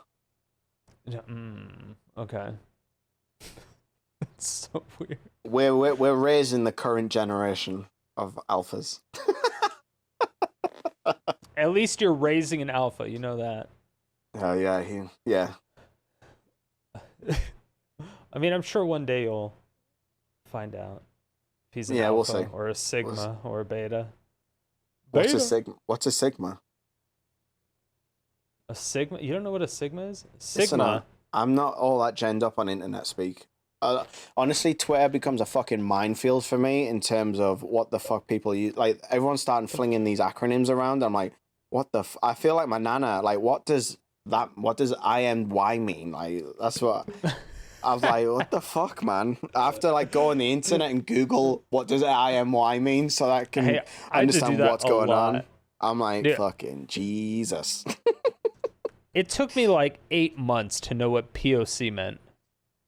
Okay, right. I got that one. Everyone is like, I am a POC. I'm like, what's a POC? Why does everyone keep calling themselves a piece of crap? I don't understand. This is so weird. I had no idea what was going on. And I was like, oh, person of color. That makes so much more sense now. Yeah. I know, right? I was like, this is a really weird, ironic joke that doesn't make any sense to me. I am on a really weird place of the internet that I don't know if I want to be. I know, right? That's why I try and avoid talking on the Bird app. That sends me west, some of these people. Oh yeah, no, I went ballistic. I know. I've been very good. I don't generally talk about topics just because I can't be asked with the hassle of educating people. Yeah, I'm usually the same way. Although the Amber Heard one was like stupid easy. Yeah, I think the only time I've engaged on anything was the Will Smith one. That's the only time I've ever actually commented on someone's thing and like actually responded on it. What'd you say? Do you have an opinion? It was just a poor joke. It was a poorly executed joke and nothing more.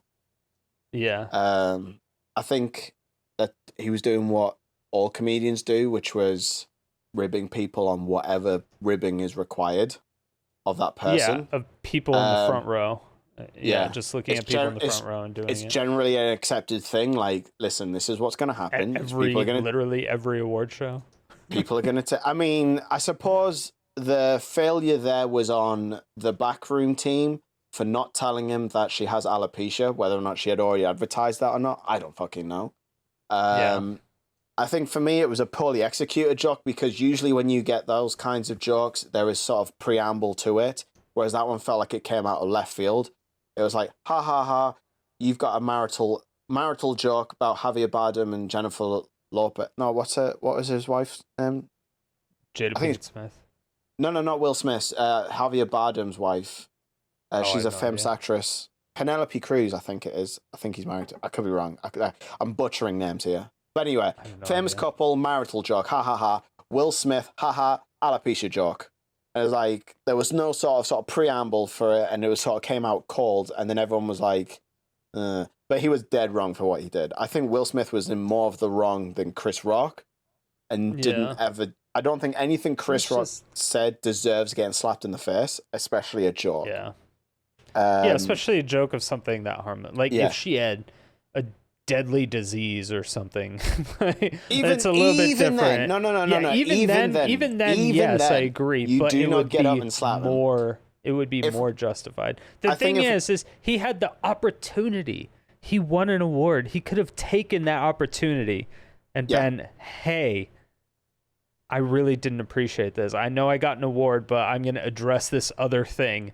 I really didn't appreciate the fact, like, he could have taken that whole thing away and turned it into a positive thing of what he actually believes in that whole situation. He could have fucking destroyed Chris Rock. He could have.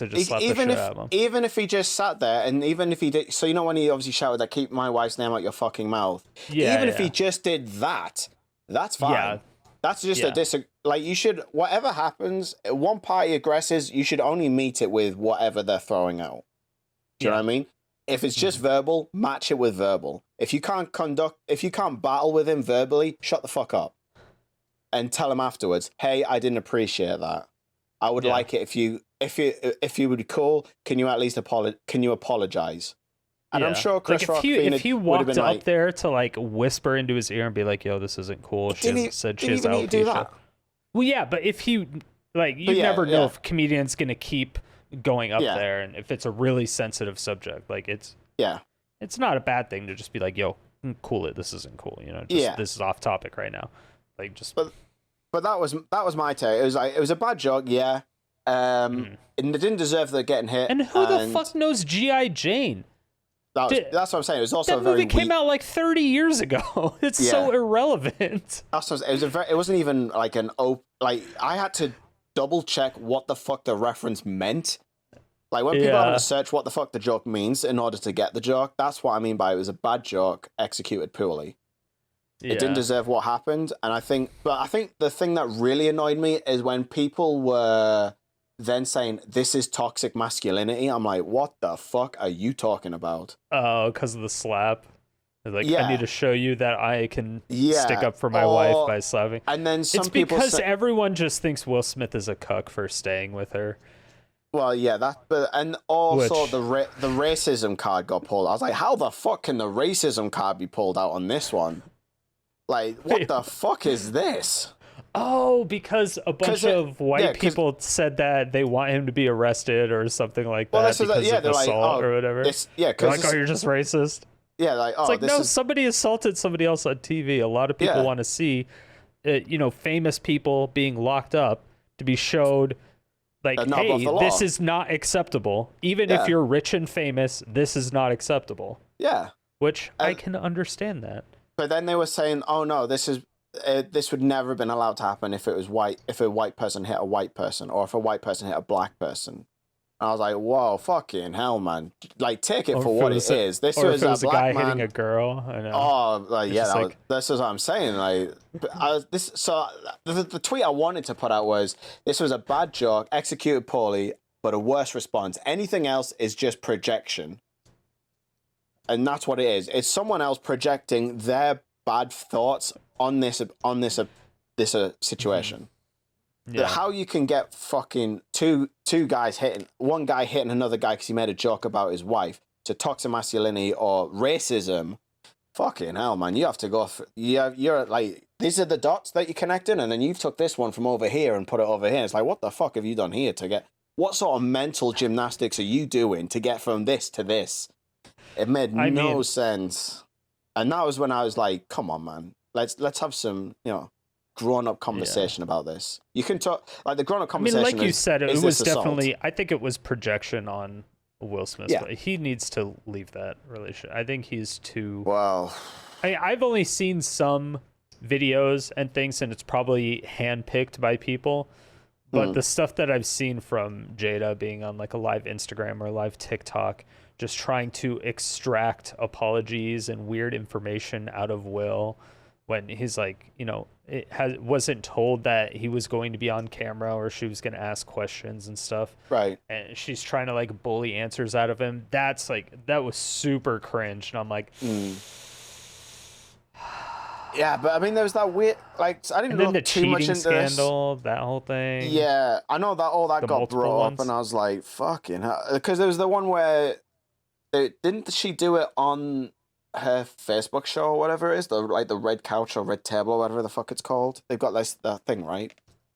Or she's got that. She's got. I think it's Facebook. I could be wrong, but it's called like the Red Table Talks. I think it's called, and she usually uses it as like an interview / podcast kind of thing. But I think one episode she had Will Smith on it, and they're talking about her cheating. And I think she's like saying it was his fault, essentially. Like she felt pushed to this guy, and I was like... And felt neglected and stuff like that. Something like that. And essentially put it on him, and I was like, fuck, man. That's just... And I know a lot of people were referencing that and saying like, what the fuck's this all about? Blah, blah, blah. She's the real enemy, villain in this. And I'm like, yo, people are taking this thing far too far. I know. I was like, people care about their relationship way too much. For sure. I'm like, dude, whatever they're doing, you don't know any of it. I just know what I saw was the slap. Yeah. And that's why I was way more open to talk about the Johnny Depp Amber Heard situation, because there's a lot more actual facts in that particular case shown in the case and shown in court. I was like, okay, I can actually make a legitimate stance on what's going on here. Right. Yeah, because you said you were a victim yourself, right? Yeah, multiple. Yeah. I'm sorry you had to go through that, man. It's weird. I know, right? But is that not saying? And this leads me on to my point about what I was disappointed about that one, was the statement that the lawyers made afterwards when they said this would be a setback for victims of domestic violence. And to a point, I agree. Yes, some people are going to be deterred from this, and that's a shame. But the positive you can look at this is it's shining a light on the other side, which is male victims of domestic abuse. Exactly. And it doesn't get talked about nearly enough. And I think you're now going to see more men coming forward and saying, yes, I was a victim. This is not cool. And I think people, again, were taking this and projecting their own shit onto this situation. I tried to say, I was looking back at I kept like a little bit of a feeler on it. I didn't want to take too much into it because it took too much of my time, to be honest. It was during I'm working, and I can't listen to a court case when I'm working or looking after my child. Like, you know what I mean? I got better things to do than pay attention to someone else's fucked up relationship. Do you know what I mean? Yeah. But I'm seeing all of for me, what it looked like is the Court of Social Justice sided with Johnny Depp, and it looked like the actual court did as well. it didn't so it proved like she was wrong on all counts of defamation, right? So disproving that he was an abuser. No, that was not on trial. Well, she was on trial for defamation, citing that he was violent. Citing the article. Yeah, but the article stated that he was a domestic abuser, essentially. I think it was sexual abuser specifically. Oh, sexual. I thought it was just domestic abuse, like because he was referencing hitting and all that sort of actual violence.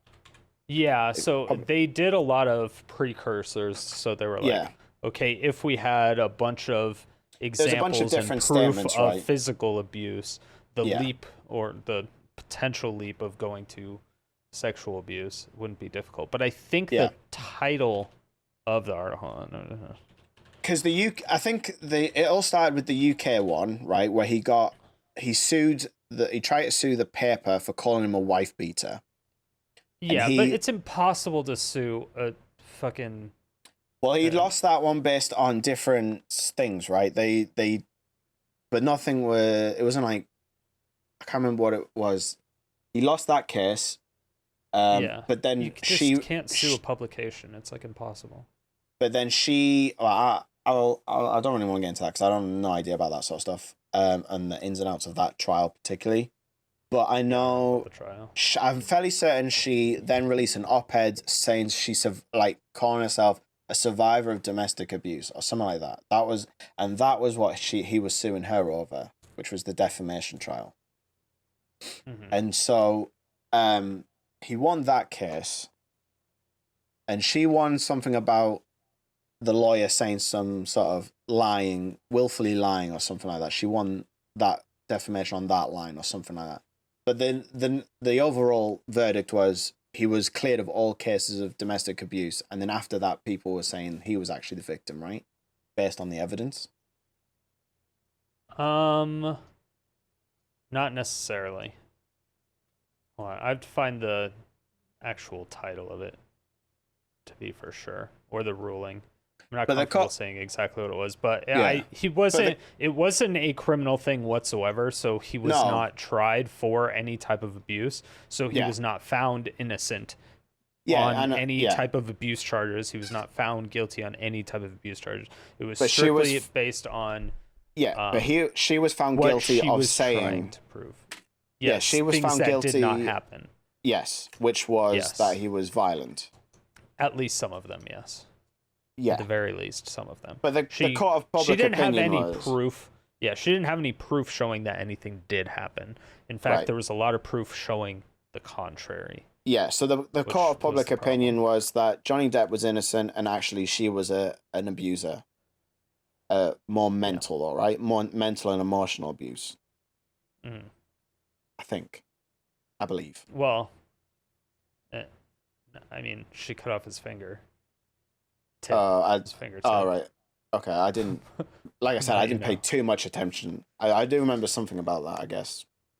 Yeah, I mean, there was a few things. There was a lot of nuances. Yeah, there was a voice clip, wasn't there, of saying that saying like I didn't even hit you or something like that, or hit you that hard or something like that, and then called him a pussy or something like that. Yeah, she said. He said, "You punched me. Why would you punch me?" And she's like, "I hit you. I didn't punch you." That was the one. Yeah, that was it. And then she's like, "Just because I had a closed fist doesn't mean I decked you," or something. Right. Like that. So it's like, but I don't think they specifically said it was like in his face or anything. So it's like possible that she hit him in the arm or something. I don't know. I have no idea.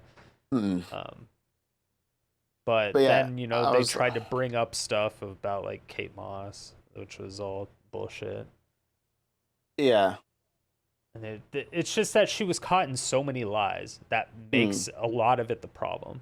And that's the part that I had problems with. I didn't even think about it on the other side, kind of like what you brought up, how it's good for men to be able to come forward and actually talk about their abuse stuff. I mean, with anything, I do think that's really good. It's just I feel like it would be bad because there's already a big blockade of people still on that whole we don't automatically believe women, which obviously you should take every accusation seriously. I'm not saying condemn the guy immediately, but like definitely look into it immediately. And just like very quickly be like, hey, this isn't cool. I'm not saying you did it, but if you did, this is super not cool. We need to find, like, do you have any evidence to prove the otherwise before we get all the evidence showing everything? Like, let's get a full picture so we can prove something's going on or not going on before this fucking blows up. It's just the whole innocent but until proven guilty kind of thing. And but with abuse and stuff, it's so hard to find evidence. It's so hard. But it was just that specific case. She's like, oh yeah, I just got beat up, blah blah blah. And so the day after, she like took a picture of her arm that had a bruise on it.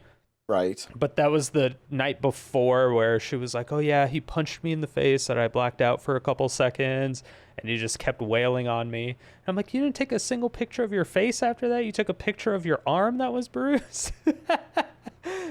And like, I mean, yeah, it's hard to get into the psychology of a victim at that point, right? Especially if you've been knocked out. The problem is that whole thing sounds, and this is really stupid because obviously it's anecdotal, but it sounds a lot like my ex-fiance. A lot of it. Yeah. Because I can see almost exactly what happened. I can see the lies, or I can replay exactly what happened. Like, I know what that bruise is because as she's coming at you, hitting you and trying to punch you, trying to attack you with a weapon, like, I don't know, maybe a butcher knife or something. You obviously don't want to hit her, so you have to hold her arms as tightly as you can until she calms the fuck down. And that will leave bruises, but it's better than getting stabbed. It's better than punching them in the face. It's better than doing everything else. Yeah. I mean, I suppose it's easier when you've been in that situation and notice the patterns of behavior, especially once you've been on the other side, right? And you've analyzed it yourself. And it's just so hard. Yeah. But I mean, you're obviously, when any high profile thing like this, you're obviously going to get shitheads that will abuse it. Like what people are saying, like you are going to get those fucking incels that will come out and go, listen, women are the problem. Look what women have done. Blah, blah, blah. All men are. Exactly. And that's going to be harmful. And that is a shame. But at the same time, there's a positive and negative to everything. And I think the message, the message, you can control the message. If all we do is all we do is concentrate on the shitheads, then the shithead message is what's getting projected. But if we just voice this is bad, but listen, men out there that are also suffering, you also have a voice. Look, this is an example of this is your shining light, your beacon. This is a chance for you now to listen. I was a victim. It's okay to say you are a victim of domestic abuse as a man. And I think that's the message we should be projecting, or like throwing out there. It makes sense. But then that's applying gender. You could just say, listen, this is just another win for a victim. Also true. You don't. Yeah. People can say this is going to hurt women, but no. If you treat them as don't treat them as women. Treat them as individuals. This is a victory for a victim, man or female. It's hard for people to even see that. Not necessarily even gender. I mean, it would be gender based regardless. Even if you said it was a biological sex thing, it's still kind of gender based. Identified. Oh yeah, But it's just gender doesn't even really need to come into this. Women don't have to feel like this is a gender thing. It's just for some reason we've taken it as a gender thing. Maybe because this is one. Like, there is obviously going to be an inherent. There's difference. There's a disproportionate. Well, let's not get into that discussion because then we get transphobic now, don't we? So like. Not always. No. It depends on what kind of crazy people you can't say. You can't say there's a physical difference, Strider. Come on, that's outlandish. I mean, but there is. Well, there you go. You said it. You've said it now. I know. Cat's out the bag. Hey, if you're on hormones, I think there's obviously ways that you can eliminate these differences, but inherently, no hormones, no transition, nothing, there are differences. between the biological. I don't know about eliminating the difference. I definitely think you can close the gap, and I think nowadays closing the gap. You can you can eliminate some differences. Correct. I don't think you can eliminate all of them. I don't know which ones exactly, but me neither. But I know there will be inherent differences, physically, and I think then we get on. I think if you stop it, so if you do the hormone blockers before they fully go through puberty, and then you put them onto, I think at that point it's fine, and you do limit. I think I don't know. Yeah, I would actually have to look at the studies again. Yeah, I mean, for me, I think. See, I'm torn, kind of, because I come from this as the point of view of I would want to see more evidence on puberty blockers.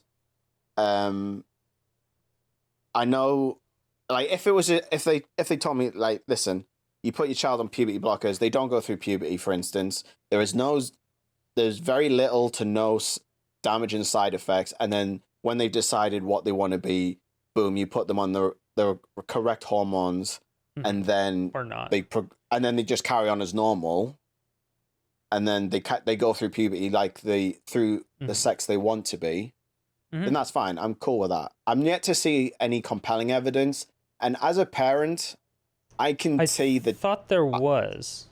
I don't know. I've not seen it. I could be wrong. I'll have to look at the paper. I think there's a resource. Yeah, if I find the paper, I've heard it, and I'm willing. I've heard it, and I'm willing to read the evidence. They only throw you on puberty blockers, I think, for a maximum of 2 years, because after that there are downsides. Yeah. So they only want to delay your puberty for like up to 2 years to give you some time to go through that therapy and find out exactly what's going on.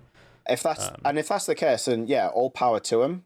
I think as a parent, I can see the other side where I'm dead kind of against introducing something that could potentially be irreparably damaging to my child on a decision that they're basing 10. I mean, how many 10-year-olds do you know that change their mind on everything? All sheds.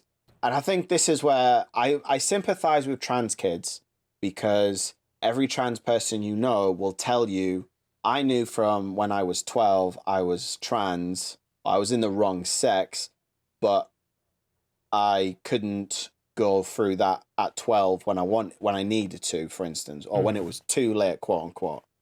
But I think that is anecdotal to just themselves. They're obviously going to feel that way and feel like it's like that for them. But you also have thousands of parents who see their child make life-changing decisions at 10 and change their mind by 10 and a half. And I think introducing an irreparable problem at 12. Exactly. And that's why they just put it on for like a couple years, so it doesn't like completely. So I mean, and that's cool. If that's what I'm willing to see the science on that, and if that's what the science says, then I'm all for it. If that's not the case, then I'm like dead set against puberty blockers, man. I'm like, nah, man. I'm sorry. I feel for the trans people. I would say it comes more down to parenting on that one. Yeah, it should always come down to the parenting, but not like and then the doctors. Like but not in the sense that it's the parents' decision whether or not they're on puberty blockers. I mean the way you treat your child. So like if my child, so we'll use my child as an example. He's 10 years old. He comes to me and says, "Dad, I feel like I'm a woman." Then I don't think you would need to immediately the next course be puberty blockers. I think the next course becomes... Oh, no. It's go to the doctors. Cool. Yeah. Well, not even that. I think at that point, it's just like, okay, you're a girl. I will now treat you as a girl. I will use the right pronouns. I will buy you the clothes. And I think that's where you, like, whatever you want. If you want to be a butch woman, but we'll do... Do you know what I mean? It just comes down to, okay, whatever you want. Yeah. And we've got an example actually with in my kid's school. There's a child who they're only 6, and even now they were born a male, but they didn't like being called he, and so they've raised the child gender neutral, and I think that's fucking cool. You know what I mean? It's a boy, but I mean, if you looked at that child, you would say that was a girl. And you can definitely see that there's that path, and I'm fully on board with what they're doing. And like I join in. I use the pronouns. It's they, them. And I think that's totally cool. And I think that's how parents should start doing things. I think we should start as parents, be done with the days of, this is my son, he will now do boy things. We will buy him boy toys. We will do this. And this is my daughter. We will buy her. I mean, for my son, he wanted a baby doll. So we got him a baby doll. He had the pushchair and everything. He loved that thing. He pushed that thing around like there's no tomorrow. And I think that's what parents need to do. I think once you start breaking down the social stigmas with parents and saying, like, these structures we even have in our head, like, this is my child, this is what they'll be for the future, immutable for things like the gender, then you're going to start seeing a lot less people requiring these sort of puberty blockers when it, like, this sort of action that they want now. Do you know what I mean? And I think you're going to start seeing a lot more acceptance, and it starts with parents. Possibly. I mean, you're not... Go on. Have you talked with, I guess I would say, have you talked with multiple trans people or people who were trans at a really, really young age, like had deep conversations with these people? I wouldn't say I've had deep conversations with many, and that's a fault of mine. I suppose this is what I've come from my sort of rationale and reasoning. I try and put myself in other people's positions. That's just generally what I am. I would say I was a fairly empathetic person, and I try to think of it as if I was a trans person, which probably is the wrong way of doing it. And I'm more than happy to have discussions with trans people about their experience. And like I said, I'm open to the science. If the science is there. So I have a really interesting hypothetical for you.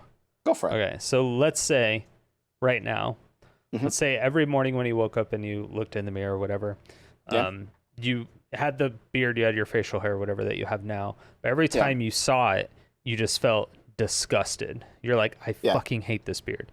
But you can't shave it. Every time you shave, it just comes back immediately. Every time you're in public, you get quite a few people looking at you, staring at it, and it just feels that they're staring at your beard. But your beard, you feel like it makes you, like, it makes you feel gross on the inside, like something you're just living with that you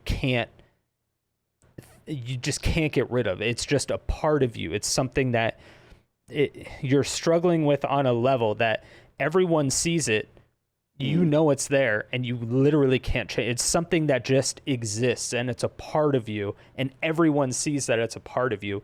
And every time someone looks at you, you just have the natural feeling. It's like if you ever had a piece of food on your face and everyone's just staring at it, and then you get self-conscious. That's what I have had that discussion around trans people. People look at you and they're like, oh my God, do I have, like, it's like, oh my God, they're looking at me because I'm in the wrong body. And they just like feel disgusted. That's what like the medical, the dysphoria, that's more of a dysphoria type of thing. And I think that's a lot more severe because I don't think everyone has dysphoria from what I understand. No, I was saying that. It's like once I talked with those people and they're like, yeah, I noticed at a young age, you know, because when you're kids, a lot of people, you know, everyone's playing kickball, everyone's playing soccer, because like everyone's on a similar playing level. Everyone's just they fucking go to recess. Yeah. And then a lot of these girls, they start growing boobs and they start getting attention from these other guys that used to just be their friends. They used to fucking hang out. They did like sleepovers and shit.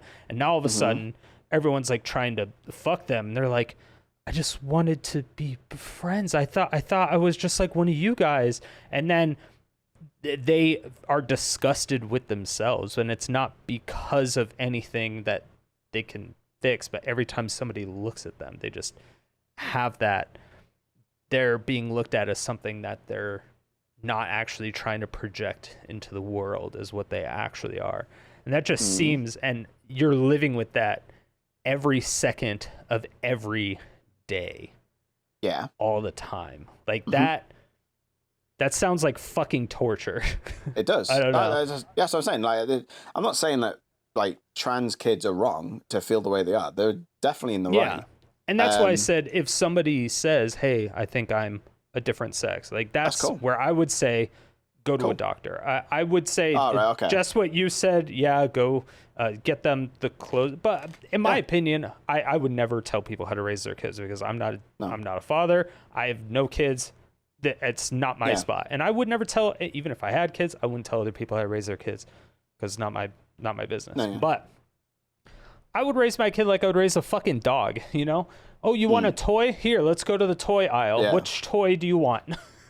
It's like, because you see those videos and they release their dog into that pet store. They're like, pick out a toy. There's a dog running around looking at all the toys. You're like, oh my God, it's so cute. You could do the same thing with a fucking kid and it would be just as cute, you know? Yeah. They just play with all the toys. Like, I want this one, Daddy. You're like, let's get it. And it doesn't matter what the fuck it is. Exactly. Like, that's what makes you happy. I want to see that smile. That's what I want. I want that smile. I don't care what the fuck it gives you that smile. I want it. And that's exactly what I'm saying. Like, you don't. I think when you start seeing more and more parents just treating their kid as an individual, what makes you happy? You're gonna start seeing kids come out quite early, trans, gay, whatever. They're gonna come out a lot easier, and it's not even a big deal. It shouldn't be a big deal. Yeah. Fuck, who cares? Like I'm saying, exactly. I always come back to this saying that my nana said when we were talking about when my sister came out, we all knew anyway. We didn't care. We love her nonetheless. But my nana put it beautifully when she told us how she didn't care about gay people. She went, you know, what they stick up each other's asses doesn't give me a headache. And I was like, that's a beautiful way of putting it. You know, like who gives a fuck? Who gives a fuck? And I think when you start seeing parents, I'm still seeing it today when I'm seeing, sometimes it's with men. Most of the times it's probably with men and boys. I think that's probably going to be the last one to go. And it's a shame. But you're going to start seeing more and more parents not giving a shit what the gender of their child is. And they're just raising their child as a child. Whatever makes them happy, however makes them happy. It's just do it. Like, it's not causing you any. It doesn't give a fuck. Who gives a fuck if the boy's playing with a Barbie? Happy. It should make you happy. Making your kids happy. Yeah, like that's what you're trying to do. You don't want to be doing that. When your kid is like 6 months old, what's one of the best things? Making your kid giggle and laugh. Yeah. Right? If you're just like messing around with your kid and they're just giggling at you and shit, like that's fucking adorable. If you could just keep on to that moment and keep letting your kids like laugh and enjoy, just be happy, and you're providing that joy. Yeah. Like that's it's not good just shit. Yeah. It's just making them happy and then making them aware of everything around them, exposing them to as many different things as possible. It's a bit difficult now with like the gender stuff with him because he's only 6 and in his head it's still boy girl, and that's fine. He'll learn. I mean, he's gotten used to having 2 aunties, and like because all his life his auntie's been gay, so he's got gay auntie. Who cares? You know what I mean? It's just him. It's his aunties that love and adore him. Buy him presents. He loves them. Yeah, exactly. What is and that? I think it's just gonna get better. I have every faith in humanity that it will just get better. As long as the power is in the parents for me on this one. And I think you can't really, and it's a shame when it is a shame when you start seeing like the legislation stuff. I kind of understand something like with like the Texas thing. I kind of understand it as a parent, like I said, but I'm willing to change my mind based on the evidence. I don't know which one you're talking about. I think it's something to do with trans kids. I think they've banned puberty blockers in Texas. I believe. I could be completely wrong. I believe that's what they did. Correct me if I'm wrong. Weird thing. I don't know. Yeah, I don't know about the Texas one. Yeah. There's so many weird things, and so many bills are just completely misconstrued. Like, nobody actually reads the bills. They just listen to people who misinterpret the bills. Like, like, did you read this? It's like 3 pages, because that's not what it says at all. What are you even talking about? Yeah. Although it does, but the interesting discussion I have on trans people is in terms of sport, really. And I know that's come up recently in terms of whether or not trans athletes should be allowed to compete in, and that touches on what we were talking about before with the physical differences between biological men and women. And it's an interesting one, right? And I was wondering what's your thought on that?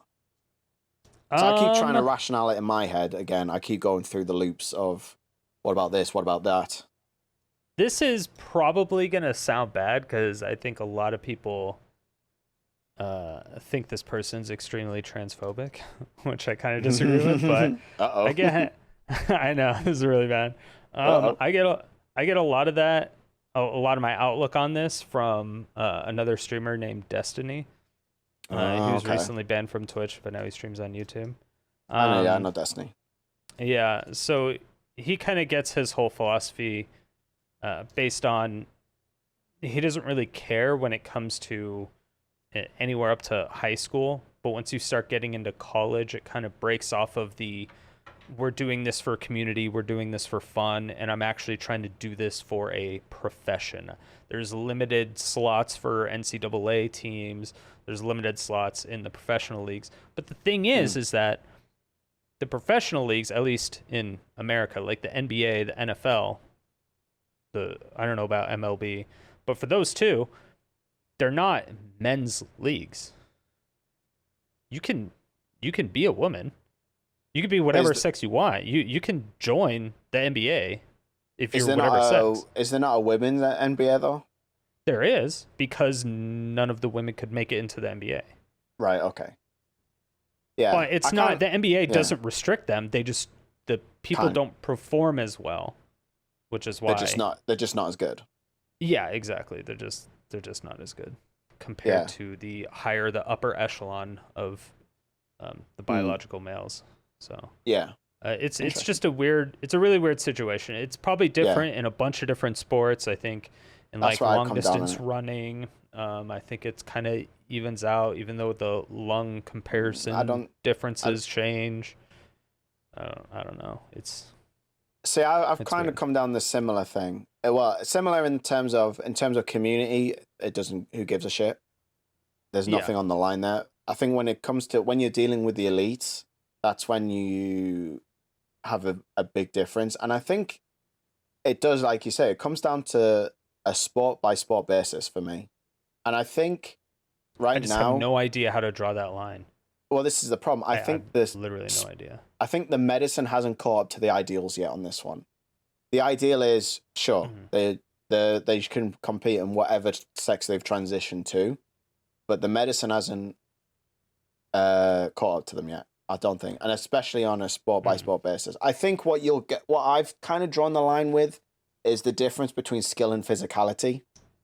Women and men are equal in skill. There's just no ways around it. There's no, like, that's not even up for debate. Women are just as skillful as men at anything. It's the physical. I know it's an irrefutable fact because your skills are something you learn. The physicality is the difference in terms of men, and when you get sports that are like, you have more, like, if you took a scale of skill and physicality and list the sports. I'm not saying, because I don't know any of this research, but how do you justify the gap in chess, esports? I mean, obviously there's a natural bias. Obviously, there's a natural bias of a lot of people in those industries kind of forcing out, so they don't have the grandfathered in or the acceptance and the time put in. I think so. I don't know if it's just the lack of knowledge because they have to deal with so much. Yeah, I think with things like chess and esports, that is more of a social gateway, and in terms of, let's be honest, a lot of games, especially we see it all the time with female streamers. As soon as there's female streamers, they're immediately targeted for their gender, and they're essentially almost bullied out of the game, and that's bullshit. That's fucked up. But exactly. I'm glad it's calming down. Sure. There is no reason that a female cannot be as good as a male in esports, because it's all skill based. I don't think there's any sort of physicality to do with esports or chess for that matter. They're just as intelligent. Their reaction speed, I don't think is, especially in certain games, even matter. But certainly there isn't. I thought there was a reaction speed difference. I don't think there is. I don't think there is, there and may if there is, there may not be. There may definitely not be. But even then, I don't think that splits hairs enough to make a difference between a female and a male gamer. I think a lot of that is more social. They're also catching up in terms of men have been playing the game probably longer than women. Yeah, exactly. And so there is that sort of natural catch up that women have to do, and the social gateways are obviously stopping that progression. But I think if we got rid of those social gateways, you're going to start seeing more women rightfully playing the game more and getting more skillful and being just as good as the men. Which we already are, for sure. Exactly. Yeah. It's just we're not seeing them at the upper echelon as far as like on professional esports team. We're like kind of seeing it every once in a while. We'll see one or two. But it's very few and far between. But it starts with one. It starts with one, and then that one inspires more, and then more. And that's what we hoped for every single time it happens. But this is what I'm saying. Pretty rough. It's pretty rough. The social gateway is a real thing, though, and that's unfortunate. I think once that's, as you said, I think it's calming down too, because arseholes are getting drummed out of the scene already, more and more, thankfully. But that's why. But they'll catch up. But this is what I'm saying. Honestly, every time, this is actually kind of ridiculous, but I have seen lately, I'm talking the last year. Yeah. 6 months to a year, pretty recently. In video games specifically, again, completely anecdotal. I have seen a lot more acceptance of women from men. Yeah. I don't, as far as I know, like the trans people and the LGBT people, they're like still fucked from what I can tell right now. But focusing on men accepting women, it seems to be like higher than ever, like higher than I've ever seen. Men accept women more than anything right now, like more than men do. But I see women being extremely vitriolic and gatekeeping to other women. Oh, I've not seen that, but I can't really speak. Like, fucking insane. And that is crazy to me. That is crazy to me. Like, if they have a core group of like 4 or 5 people, and then someone else tries to like come in, they're like, oh, it's a group of girls. Finally, I'm not going to get, fucking rape and death threats and all this other shit, because obviously nobody wants to deal with that. So like, oh, I want to be with people that, maybe I could be safe. And then those girls are like, oh, get the fuck out of here. We don't want to, you may not even be a real person, because they get catfished by guys coming into communities all the time. Like there's other shit. That's it. And that's a shame. It sucks. But it hurts a lot of real girls too. Which it's sure. But and that sucks. But this is where I come to the skill versus physicality scale in terms of sports. And I think the more you get a sport towards the skill, the more you'll start to see a less of a reason to separate men, women, and therefore trans people. I think a prime example now, especially in the UK, I'm not sure how big it is in America, but darts. We have a female darts player. So darts was it was all male. It was a male, like I'm talking male dominated. I mean, very male dominated sport. Yeah. And it's particularly fat old men with beards would be playing darts. Didn't that one young girl get like the Fallon Sherrick, I think her name is. But she started beating men, and she rightfully was on men's tours beating men. And this is what I'm saying. She is just the start of other women. Like darts for me, I don't think there should be a gender difference. Same with probably golf. I'm like, same with golf. Golf is way more physical when it comes to the super long drives. Like if you're talking 300-yard drives. But how long does a person need to drive a ball? What's the maximum? The course is only so long, right? It depends on the hole. But there's short ones and long ones. Yeah. Well, yeah. So par 5 average is still not going to be any more than a certain length. They're not increasing the length of the courses, are they, or the holes? Because you've got, obviously, DeChambeau is famous for his massive drives. But again, I would like to see the ratio of female drives to male drives. And I don't think there'd be too much of a difference that could not be made up in the short game. Hmm. But also, I think we had a mix. I think you're going to get more and more sports where the skill is higher than the physicality requirement. You're going to start seeing men and women and trans meshing on those. I think when you get to like Olympics, I don't think you'll ever see Olympics have intergender races. Didn't they already have trans people in like their respective sports? Like this most recent one? Haven't they been doing it for the last like decade? They have, but the average male is still going to be faster than the average female. And you will see that. Probably. Well, that's true. The average, the average, especially but we're talking Olympics. We're not talking. But if you're talking, but then if you take the elite, you're taking that average and you're amplifying it, right? It's the Serena Williams example. The Serena Williams is a phenomenal athlete. She's a phenomenal and would be 90% of the male population in the world at tennis. But when you're talking pro tennis males, she's not even close. Yeah, she said she wouldn't even be top 1,000. Is that what exactly? She said? Something like that. I think it was top 200. I can't remember. I watched. What was I watching? They actually had. I think during the Olympics at one point, they had men and women racing in the same race, but as teams. It was a multi-sex relay, 2 men, 2 women, and you could see the difference. It was plain as day. Like you would see some people went, and you could choose the order in which you ran. So you could go female, female, male, male, and so on and so forth. But you had males at one point running at the same time as females, and they were almost lapping them.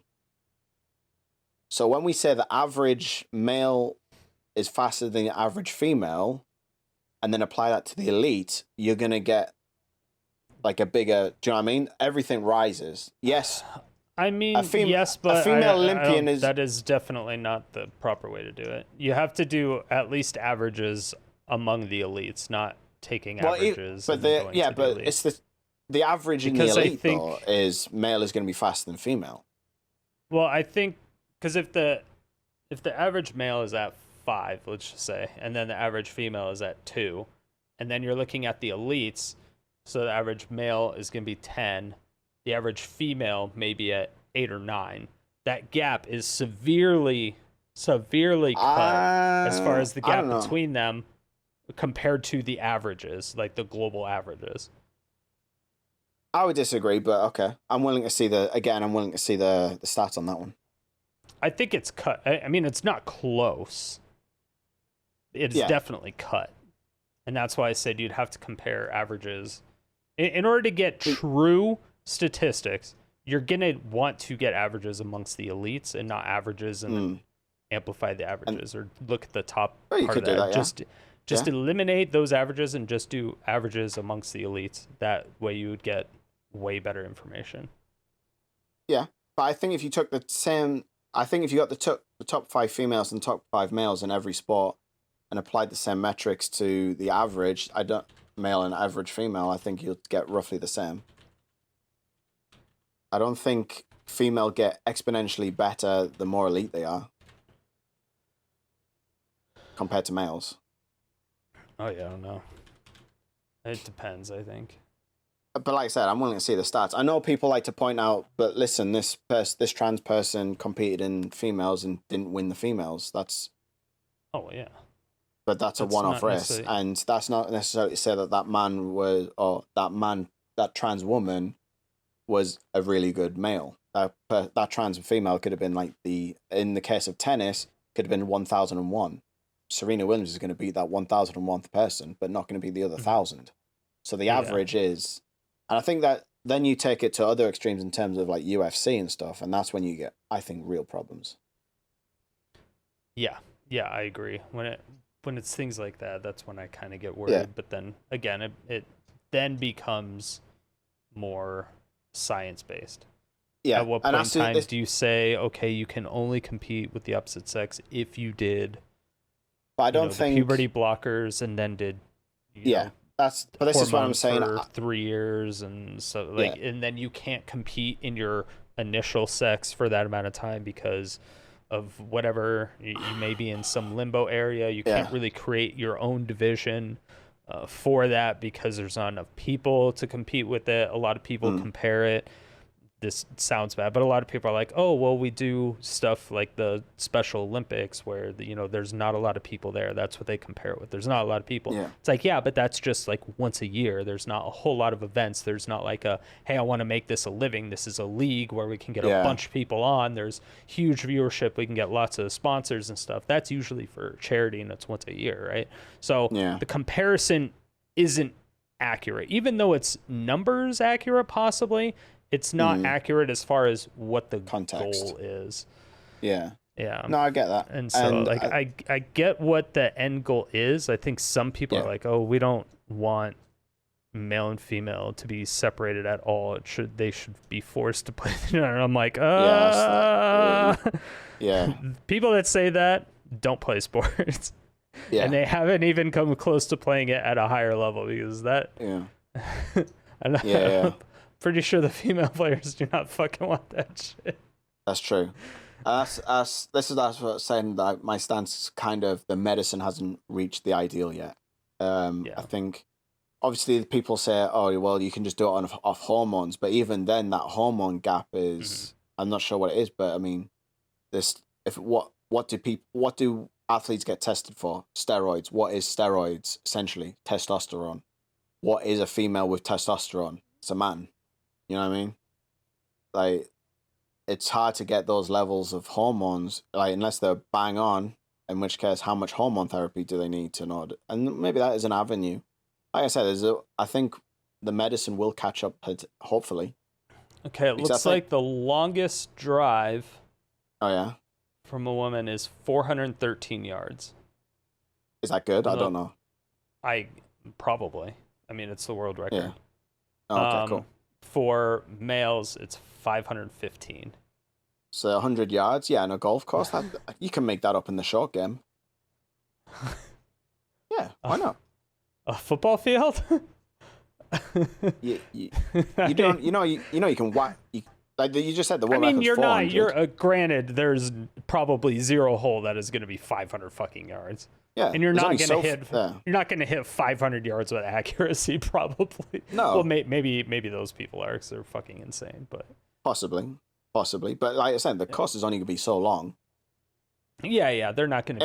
It might be a case where women have to catch up.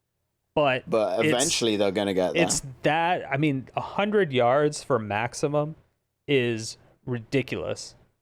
And saying, like, let's just say the course length was 300. That means you're almost cutting your power in half. From, it's not in half. You're, cutting it down, whatever, 40% or 30%. And then the females have to cut it, 10%, 20%. So it's still way more difficult, I would say. Just because you can make it up in the shorter game doesn't necessarily mean your ball is in a closer spot. No, you may not be able to hit it with as much accuracy to get it on the green, to get it in a good short game spot. Yeah. I'm pretty sure there's still a big difference, but I don't know anything about golf. It's still an advantage to have a longer drive, for sure. I think, though, that women will catch up on that one. I think golf will be one of the earlier sports to start. I think there's been girls in mixing. Golf for like fucking ever, man. Like girls in golf is a thing, but I mean like girls versus men. Like you're gonna start seeing girls and men and girls and men. Why are we even men and women competing in the Masters together against each other at some point in the future? I wonder if they do already. Is that restricted? I think it's separate. I think so. I think at the moment it's just I don't know. Yeah, I think I've only ever seen. I think it might be the same as the NBA, in which that there's a male and female tour. There's nothing implicit in the rules to say that men and women can't compete. It's just there's a male tour and a female tour. Yeah. But you're gonna start to see that gap closed, and you'll start seeing female and male in one tour. And I hope so. That'll be cool. could be good.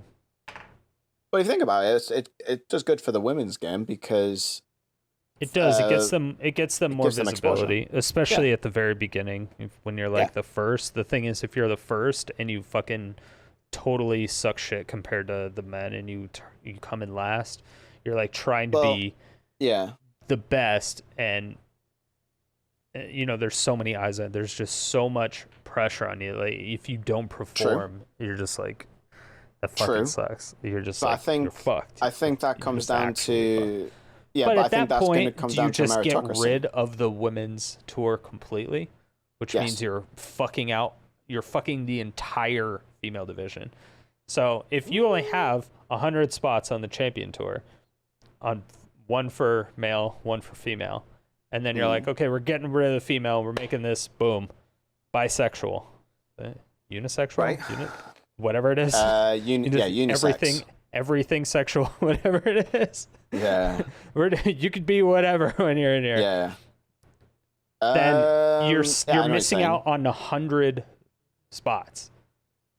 100 reserve spots is what you're missing, just entirely. This could be, even if it goes down to 50 males and 50 females. That's 50 males that missed out on a spot and 50 females that missed out on a spot. Okay. I mean, that sucks. I guess it's not. Get good. If it's because it'll be meritocracy, right? You would only ever do that if enough women were good enough to compete with the men and were competing regularly with the men that you would probably make that move. Then you wouldn't even have a female-only league. I mean, that's true. If it was 50-50, then...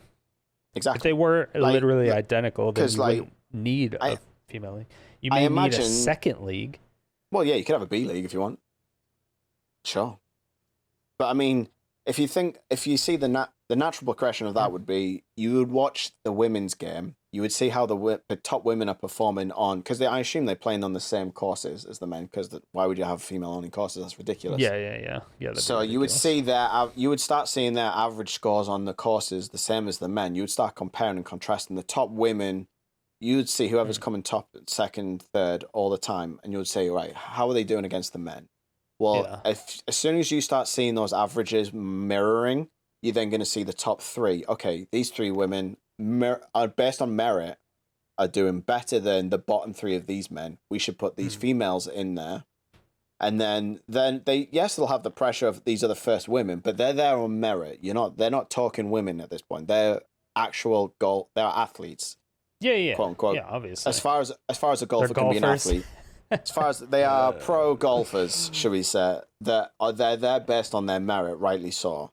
And so they just have to play to their game and they'll be fine. And you'll get more and more women doing like that until like I said, we get to even 40, 50%, in which case, okay, there's just as many women competing with the men.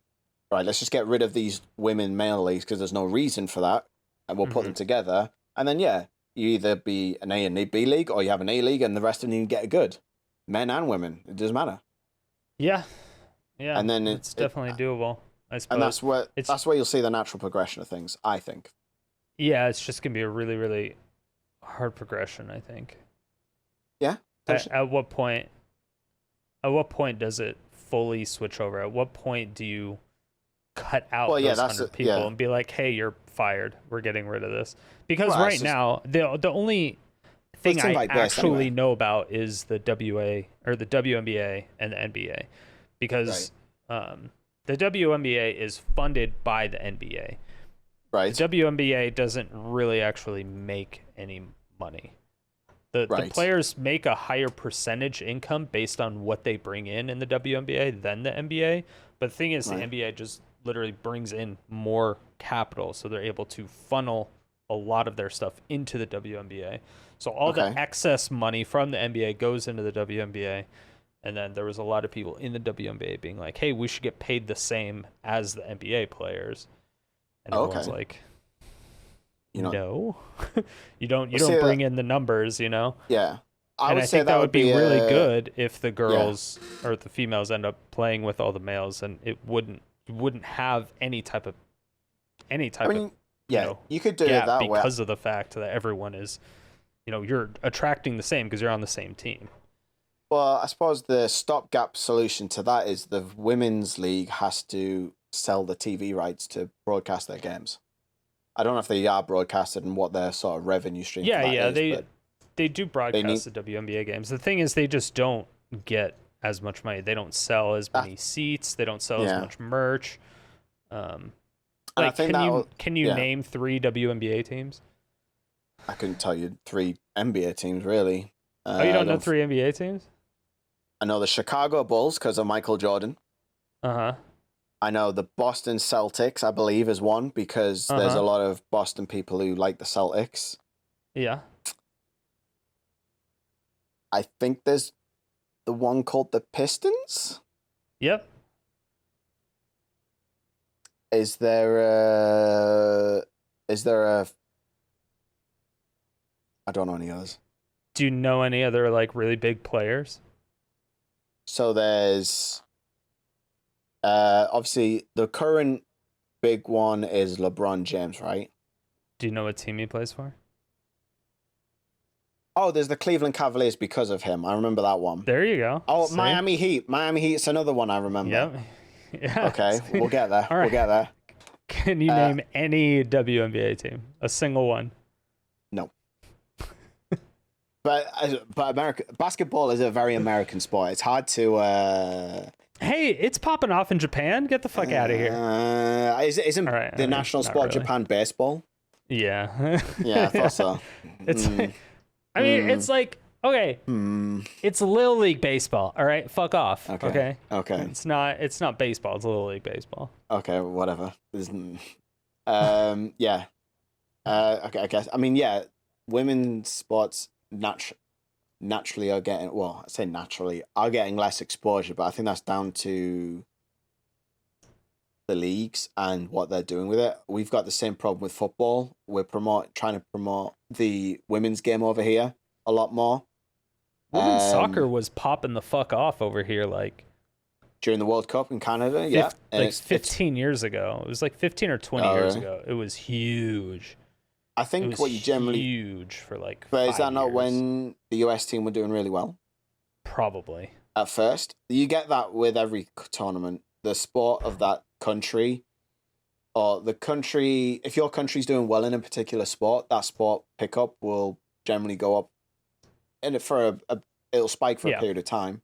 Yeah. We had it with rugby. We've had it with cricket. I mean, they're pretty much staples anyway over here, but more so when the teams are doing well. Yeah, we've never had it for a woman. Well, I guess we've had it for gymnastics though too. All right. Okay. For and ice skating. I think we've had it for that too. I don't think we've really had a big gymnastics thing. We had like it's because you all get shit on by the American team because our American gymnastics team is leaps and bounds better than every other country. Period. End of story. That was a good joke. That was a good one. Thanks. Leaps and bounds. Clever. Do you know? Do you even know? Yeah, you like that leaps and bounds? You like that one? Yeah, I like that one. I remember there was the controversy about the lass who wanted to leave the Olympics because of whatever reason, and apparently a lot of America didn't like that. She was mental health. Was it Simone something? Oh yeah. She's like the crazy good one. Yeah, but she retired from the Olympics for mental health reasons, right? And a lot of people didn't like that. Yeah, she didn't want to go to one because she was under like some crazy amount of mental stress or something. Yeah. And she was like, I can't do this one. Yeah. And people were like taking a shit on her. They're like, fuck you, you're supposed to represent the country, you're not supposed to be a weak piece of shit. Oh, wow. And she's like, well, this isn't fucking helping, clearly. I clearly have a point here. I don't think she said anything about it. I have no idea if she did. She might have. But it's clearly not helping. I get people's frustration because they're like, you're the fucking best in the world. We need you.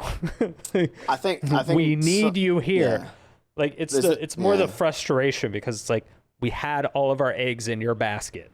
Yeah. You're putting the team on your back, the country on your back, and it's like, well, why the fuck do you think she's so fucking stressed out? There's also that element of there's that, and there's also the element of people see it as a privilege and they're living vicariously through you, so you giving up is kind of them giving up, and they don't want that blah blah blah blah blah blah blah I mean, it's still bullshit. Yeah. She's entitled to... A lot of people still think depression is fake. That too. Which is fucking crazy to me. But yeah. Listen, people want to believe what they want to believe. But yeah, so yeah, we're trying to shine a light more on the women's game here. It was actually really cool. We had our local women's team. It was neglected by our previous owner, and ironically, our new Saudi owners are trying to enhance the women's team. And they played... They're trying to enhance it? Yeah, so our current women's team... It is great. That's what I'm saying, ironically. That seems super counterproductive, yeah. Well, counterproductive for them. It's good for us. Us being everyone. Yeah, Western society. So they never played in the same stadium as our men's team, and our stadium's like 52,000. Really? And they didn't play in the... Just because they couldn't sell the tickets, or? Well, partly that, plus I think our old owner didn't really care about the women's team in general. He was a bit of an asshole, to be honest. But they had one game in our female team is in the 4th division of the women's game, which isn't got that much exposure anywhere. But for one game, they said the women are going to play in our stadium where the men's play. There's no men's team. There's no men's game that weekend, so they're going to play this weekend. I think they gave away. The tickets were cheaper to go, and it was kind of like a family day out for a lot of people. And we managed to...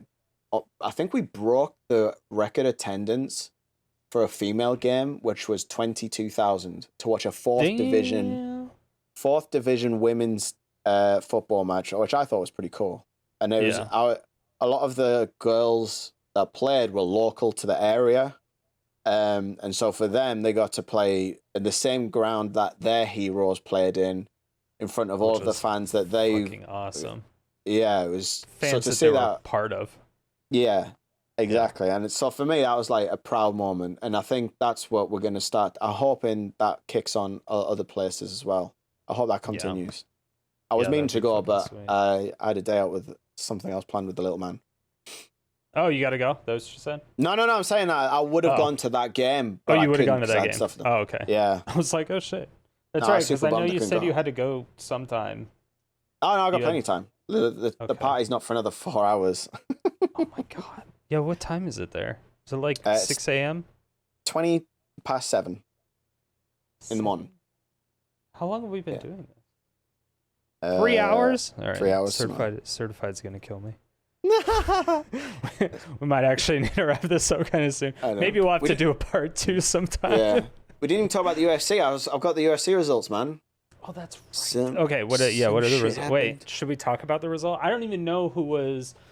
Okay, so there's one thing I miss more than anything else. I'm going to tell you. So, I assume you've been to the UFC website, right? Yes. Remember when they used to have like the built-in like betting kind of thing, or like, oh, I think this person's gonna win, I think this person's gonna win, blah blah blah, all that shit? I don't remember. I didn't really use that, but no. That thing was so sweet. I miss that. Okay. I wish predictors. I wish we still had that. Anyway, predictors are cool. But yeah, they got rid of it. It was big. Oh. I suppose not many people use. Maybe you were only one of 3 people using it. I mean, that's possible. Yeah. I used to post my guesses all the time. We had a UFC channel in the Discord. I think we still have that UFC channel in the Discord. Oh, really? Yeah. Crazy. Which I don't really use. Do you want to know the last 3 fights results? And subsequent. There was a major announcement that came out of it. Yeah, so the title fight, there's 2 title fights. It was Glover Teixeira versus Yuri Prochaska. I think that's how you pronounce it. Was there anybody good in the early prelims? I haven't looked at the early prelims. No one in the early prelims. Yeah, no one that I really knew. There wasn't really anyone in Sun Choi versus Josh Kulibao? I don't know either of those people. So another one was in Singapore. This was in. So a lot of the local talent were stacking the cards. So I haven't been that up to date on my Singaporean MMA fighters. or Southeast Asia, should we say. Okay. But the three main fights on the card, Glover Teixeira defending against Yuri Prochazka for the light heavyweight title. I don't know how to pronounce that. Then you had... wait, Performance of the Night was on the prelims. How are you not even looking at the prelims? I mean, I'm just seeing the results. I haven't actually I haven't watched the fight. Well, I know. That's why I'm looking at the results. You start at the prelims? Come on. You want to start the prelims? You're just jumping right in. You're like, here are the finals. Well, I'm just saying, like, I don't know how many people would want to know about all the prelims and early prelims. I was going for the three main fights on the card. The ones that were selling the card. But I was doing the boxing approach. I apologize. Listen, the latest fight on the prelims are usually... Yeah, well, yeah. Okay. Same with the early prelims, okay-ish. Right? They've got like a headline for the prelims and a headline for the early prelims. Yeah, usually. And then you got obviously. But I don't know those people. But the second one was the Performance of the Night, which I usually really like to see. Okay. It was, how do we say it? I don't know if it's Machete. It might be. Oh yeah. Versus Steve Garcia. Round 1, 1 minute 14 TKO KO. Okay, that could be good. Yeah. And then Brendan, I don't know those people. I don't know those people either. This is what I'm saying. This is why I skipped to the end, the last three. Well, all right, fine. Talk. We're back. So Zhang Weili against Joanna Jędrzejczyk, the reboot. Obviously, that was a banger the last time they went at it, right? Fight of the year, right? That was also Performance of the Night. Yeah. Was it? So Zhang Weili coming out with a KO/TKO victory over Joanna in round 2. Joanna retiring after the fight, I believe. I saw on Twitter Kamaru Usman congratulating Joanna on her retirement. I mean, that kind of makes sense. She's lost like 3 in a row now, right? Yes, and at different weight classes as well. She lost twice to Rose, then... Hold on. I'll get the record up. She lost twice to Rose. She lost to Valentina, and she lost twice to Weili.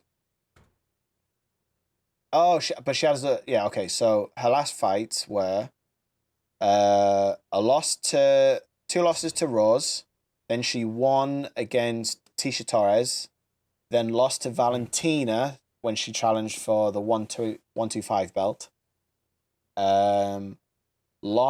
Beat Michelle Waterson, the karate hottie, and then she's lost twice to Weili Zhang in a row. Oh, sad. So yeah, she has like no way back. Weili is a fucking monster, though. Let's be real. She's a dude. She is an absolute unit. Yeah, I mean, she's a bad lady. She had 69 significant strikes. Nice. Yeah. 72% strike rate as well. That's disgusting. She outstruck her takedowns as well. So three takedowns to zero. So really, against Joanna? Yeah, and a knockdown.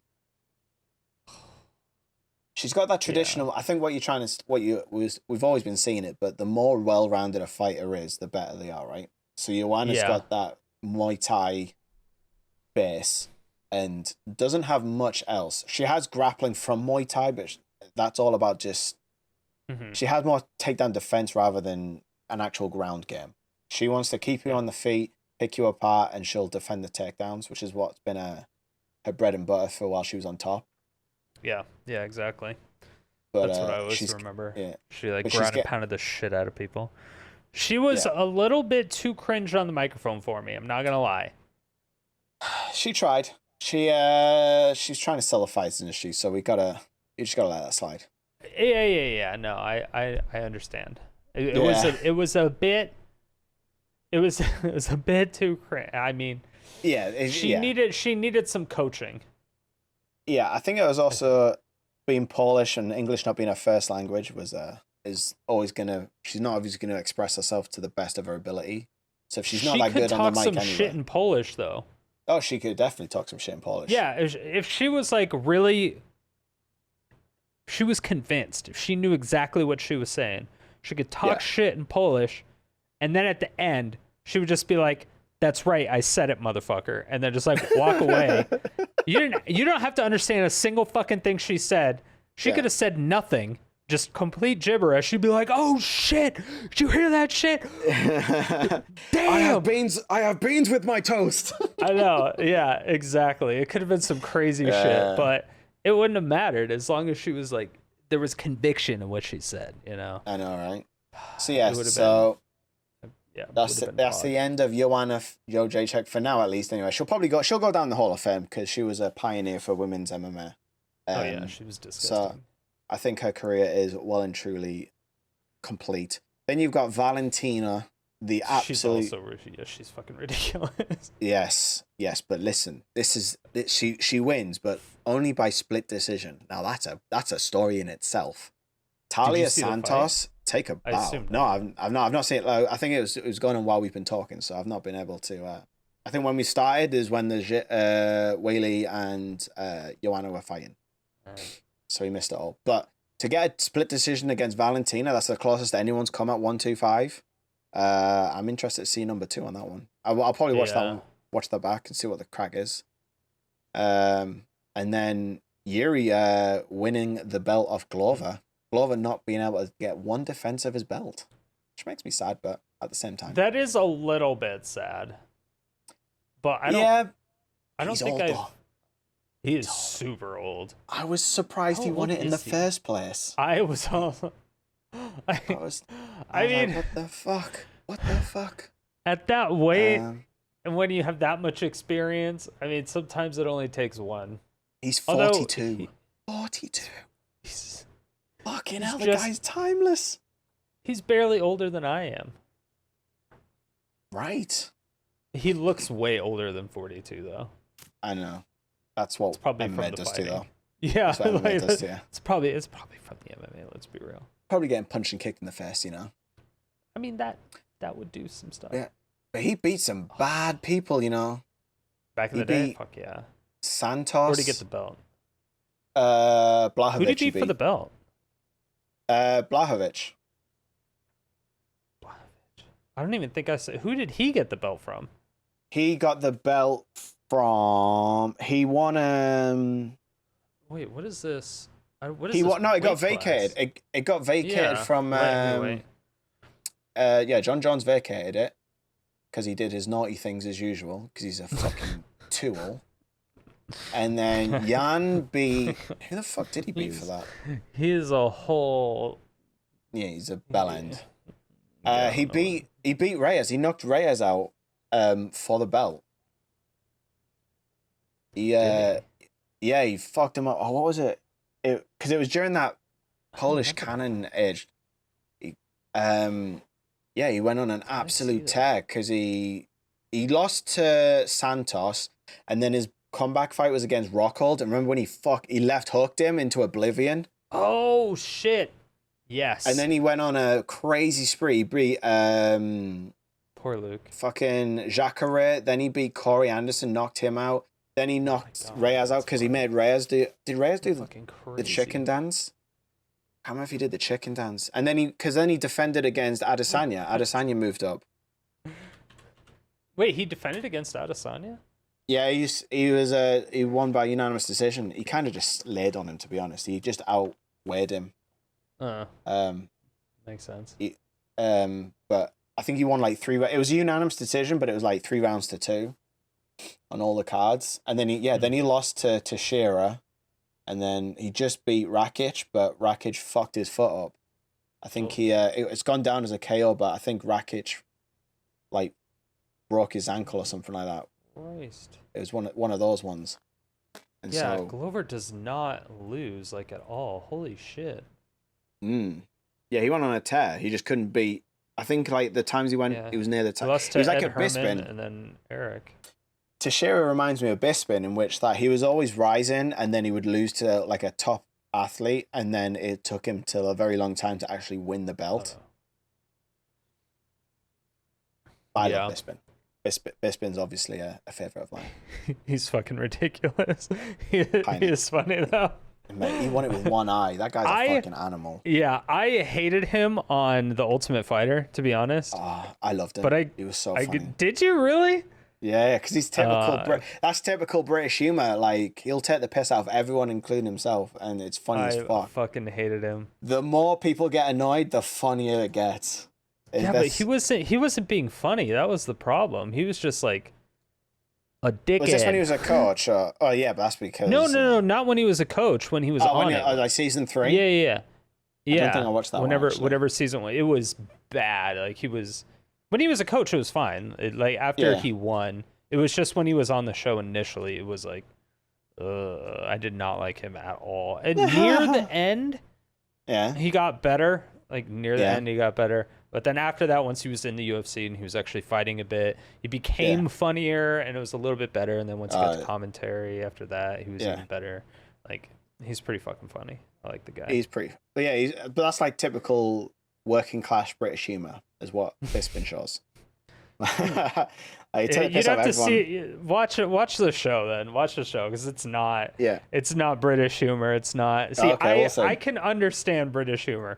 I get some of it's bad, but I can understand it, right? So, some of it's funny, some of it's bad, but I usually just understand it regardless. However, that was not it. He was like, he would get easily agitated by fucking everything and just want to like fight people. Like it wasn't funny. He was just a douchebag. Yeah, it was just I want to bang dude. Yeah, he was. It was close to that. It wasn't that guy. Let me just bang, want a bro. big. Just let me bang, bro. Just let me bang, bro. That's a Giga chat if I ever did see one. Was that the same guy with the grenade on his hand? Or was that a different guy? That might have been a different guy. The guy with the grenade on his hand he's still in jail, I think, for beating his girlfriend. Oh no! Oh, I don't know. Maybe I don't know. I don't remember who the bang. He's the one with the mohawk. Yeah. He had like the small mohawk going on. I think it was dyed red as well. I feel like I remember it being red, but I could be wrong.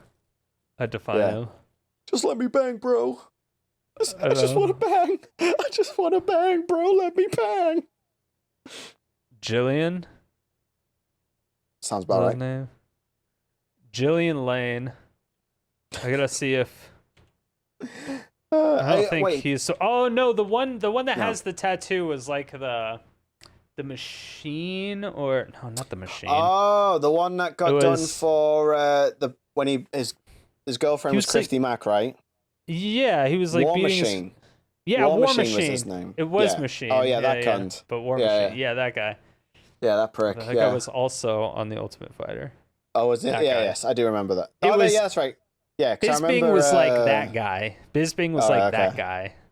Yeah. Oh, okay. Yeah, he was not a good person. But that's a weird dynamic they've got going on there. But he admits it. He's talked about it in a podcast or something. He's talked about it. Yeah. He's like, I was a dickhead or whatever it is. Great accent. Don't stop. Boy.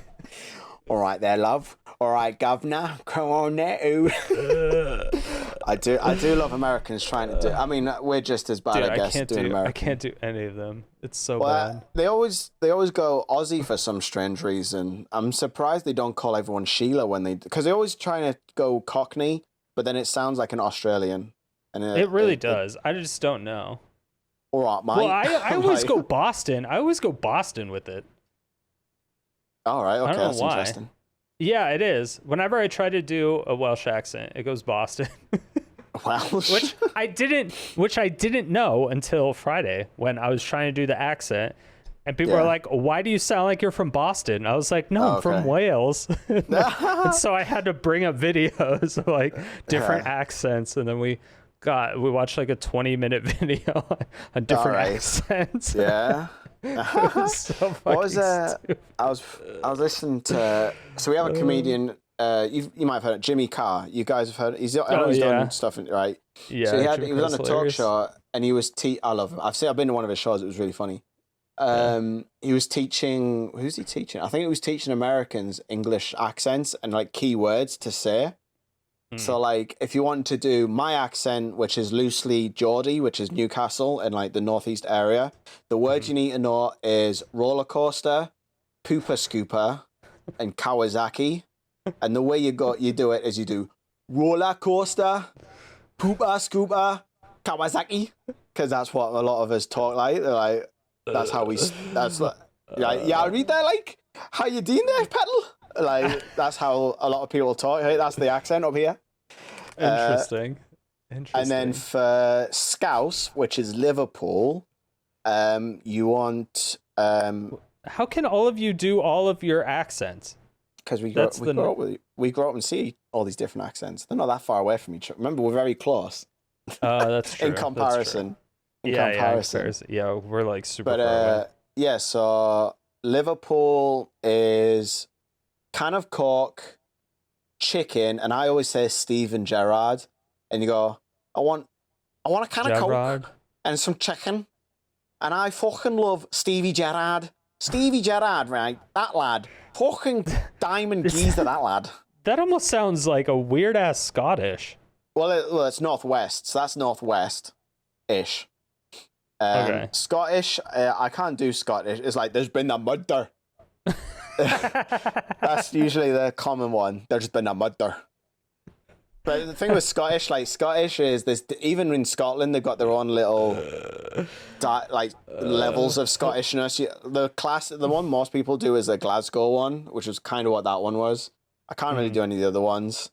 And then, what have you got in England? You got Essex. Have you seen The Only Way is Essex? It's like one of our sort of Jersey Shore kind of shows. No. You have a Jersey Shore show? Oh my God, I need this. We have a few. Is it Wait, have you seen Jersey Shore?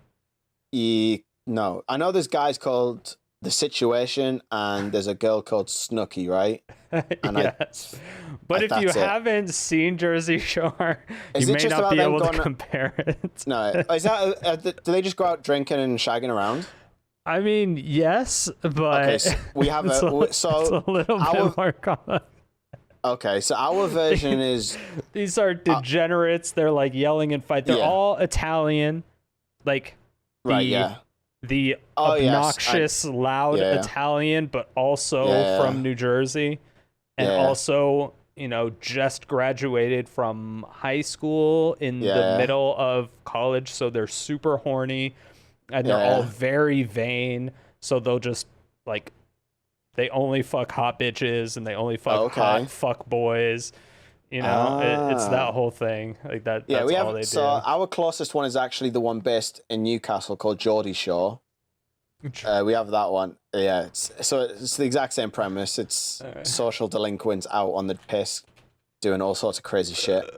But then we had like so then we also have The Only Way is Essex, and that's based in like the southeast. Next to London, God, this guy looks London. identical to the Situation. Not identical, but really close. Yeah. Gaz. Oh, yeah, Gaz Beadle? Yeah, Gaz Beadle looks like the Situation. Yeah. So it's the same. That's the similar. And then we've got like Towie, which is similar. This is great. Social delinquents, but they follow their lives a bit more in terms of like their backgrounds and stuff and how they're living their lives. And they're all talking like this, yeah. And I fucking love to see, yeah. And all right, mate, what you doing, mate? What the fuck, right? And that's how they talk. Am I bothered? Like that kind of stuff. And then we had Made in Chelsea, which is like the posh version of all of these shows. And they're all talking like this. And yes, I was talking to Toff the other day, and she was telling me about the McVitie's thing I was eating, and it was bloody delicious. I tell you this, it was bloody delicious. And that's when you get your posh accents. What the hell? Yeah, it's funny, right? Oh, and so is that like our Kardashians one? Are they all stupid? Kind of. There's probably intelligent people in there, but it's the same social. It's like the same intelligence level, and you would all class them the same, except they all just have a little bit more money than each other, or they're all doing slightly different things, kind of. And yeah, I mean, we for such a small country, we have such a broad accent, and then we have like I was saying before, we have like Cornwall and Devon, which is our farmer area, and they all talk like this there. How you doing there, Chuckles? And then you've got Wales, which is whose coat is that jacket? Right there, love. It's almost like a song. Go to the bar.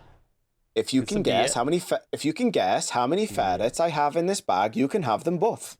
Yeah, because it goes like down and then up and then goes and then See those two houses on that hill? Mine's the one in the middle. Like that's Welsh. And then you got Irish, obviously. But right there. Oh no. Top of the morning to you. What the fuck you're looking at there? Dude, and then you have like Northern Irish, which is have their own. So I had a girl at college. And she was from Northern Ireland, and she had the most annoying accent. She was like, Ken, what you doing? I'm like, what the fuck are you talking to me in? What is that? So that's like, she was like a high-pitched Northern Irish accent. It was fucking insane. But this is like what I'm hearing in like the morning after I'm waking up. Ken? Like, oh God, no, please don't. Stop talking to me. All right, I just sent you a video. All right. Do I need to watch it now or can I watch it afterwards? Yes. Wait, that doesn't answer the question. Now or later? Now? No, I can't hear it now because I muted everything. Right, I'll watch afterwards. Yeah, but what's it? But the most annoying one is the Brummy one. The Brummy one is so boring. Like, I honestly think it'll send people suicidal. Accent? Oh, it's so depressing. It's like, right there, I'm from Birmingham. From Dudley Down Road in Birmingham. It's like, oh my God, it's depressing just listening to them. I wonder, do we have anything like that? I don't think you do, not from what I've heard. It's like really it's like monotonastic, but in a lower register as well. All right. Yeah. I'm from Birmingham. Yeah. Just from outside Bullring. I think. And then you have Yorkshire. I think those are Canadian. I think those are more Canadians. No, okay. there's Northern Canadians that sound like that. Oh, okay. Like Northern. Do they not sound? They sound more sing-songy as well, though. Not the Northern ones. Oh, okay. I always go left and right, or right and wrong. I call them English and wrong. Yes, the fake French. As an Englishman, we are all born with an innate hatred of the French, so I'm allowed to say that. It's not. It's not xenophobic or anything. It's literally just Britishness. It's an ancestral thing. It's just passed down. It's vice versa as well. It's an amicable I'm part rivalry. French, so I'm allowed. That's unfortunate. You know what I mean? I have also. The thing is that I went to Quebec, and they were all very mean to me. I've heard this. I've heard French. French Canadians are mean to Canadians, but French are mean to French Canadians, right? No, the French Canadians are mean to French people because it's a different dialect, I guess, because the type of French that I learned in high school was like proper French or textbook French is what they were calling it. And so they were mad at me for like trying to talk with them in textbook French. I don't know what the fuck. So this was like 15 years ago, something like that. Yeah. Like 15, 16 years ago when I was in Quebec. It was so long ago. And I found every single person was really, really mean to me. And I'm like, what the fuck? There's people I was like trying to talk to. And I was like, yeah, I'm going to your area. The signs are in French. Like everyone's talking in French. So I'm like, okay, I know a little bit of French. I'm going to try to communicate with these people because I don't want to just go over there and try to start asking questions in English because I feel that's probably maybe a little bit impolite. I want to show that I'm actually trying, right? Yeah. Don't be ignorant. And it wasn't like that bad. My French really wasn't that bad at the time. After I went to Quebec and all that shit happened, it was literally every single interaction that I had with these people, everyone was a sack of shit to me. I never picked up a French book. I dropped out of French class. I was like, nope, I'm done. If it helps, I don't think that's a particularly just French Canadian thing. I believe that is a French thing as well, because I've heard similar stories where people have gone to France and have tried to speak French, even those that are fairly fluent in French, and they might slip on words and they get annoyed. I think they would rather you just speak English than butcher their language. I don't know. Maybe. I think it's just a French thing.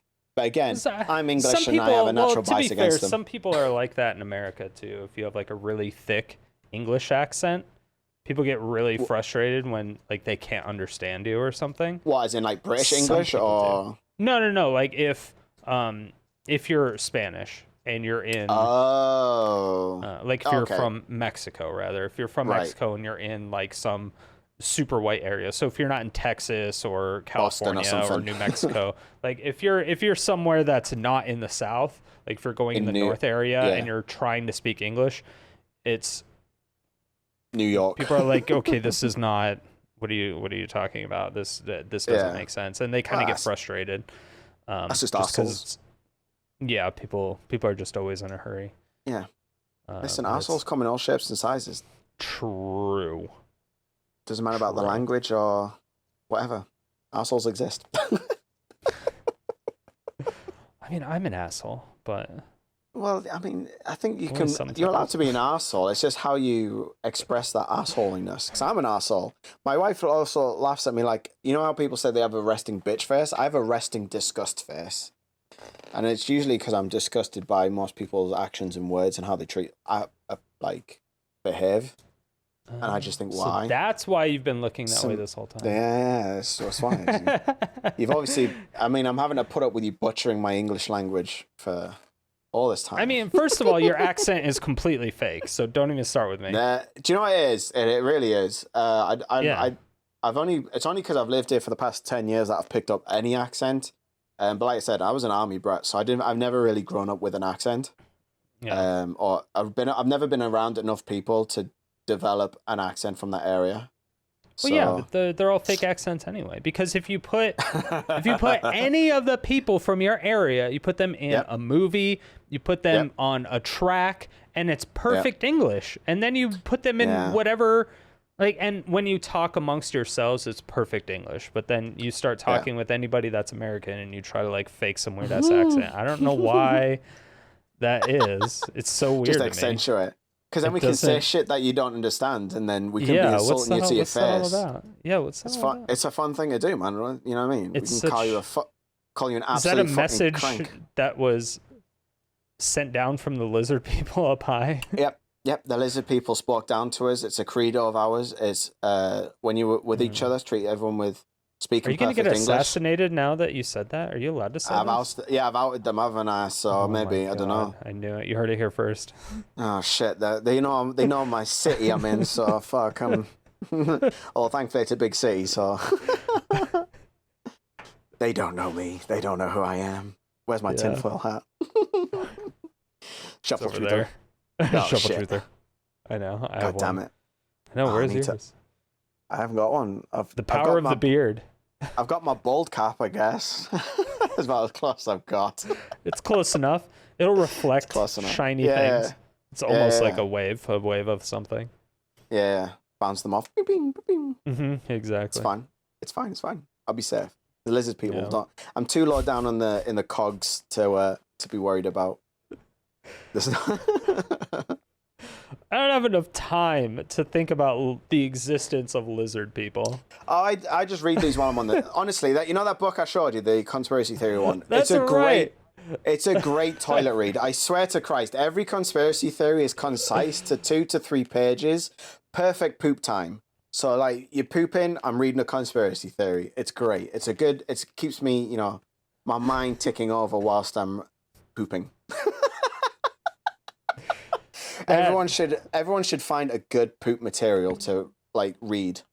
True. I should find it. The weird thing is I do an audiobook usually. Oh, while you're pooping? Just because I don't like reading. Oh, I don't like reading much either. Me neither, but I can't get away with audiobooks. I think I'm not doing anything. I'm still just being very passive. Yeah, so I can't do audiobooks usually unless I'm either driving. Well, I don't have a car anymore, but if I'm on my scooter going somewhere, or if I'm doing dishes or something, if I'm cleaning or something, I can do that. Yeah. Do the audiobook. Okay. But I can't do normal audiobooks. Normal audiobooks are so boring. But some people do fan-based audiobooks that are done by voice actors on YouTube. Those ones I can watch or listen to. I really, really like those. Because you can actually get into the story a little bit more, and it's almost like immersion.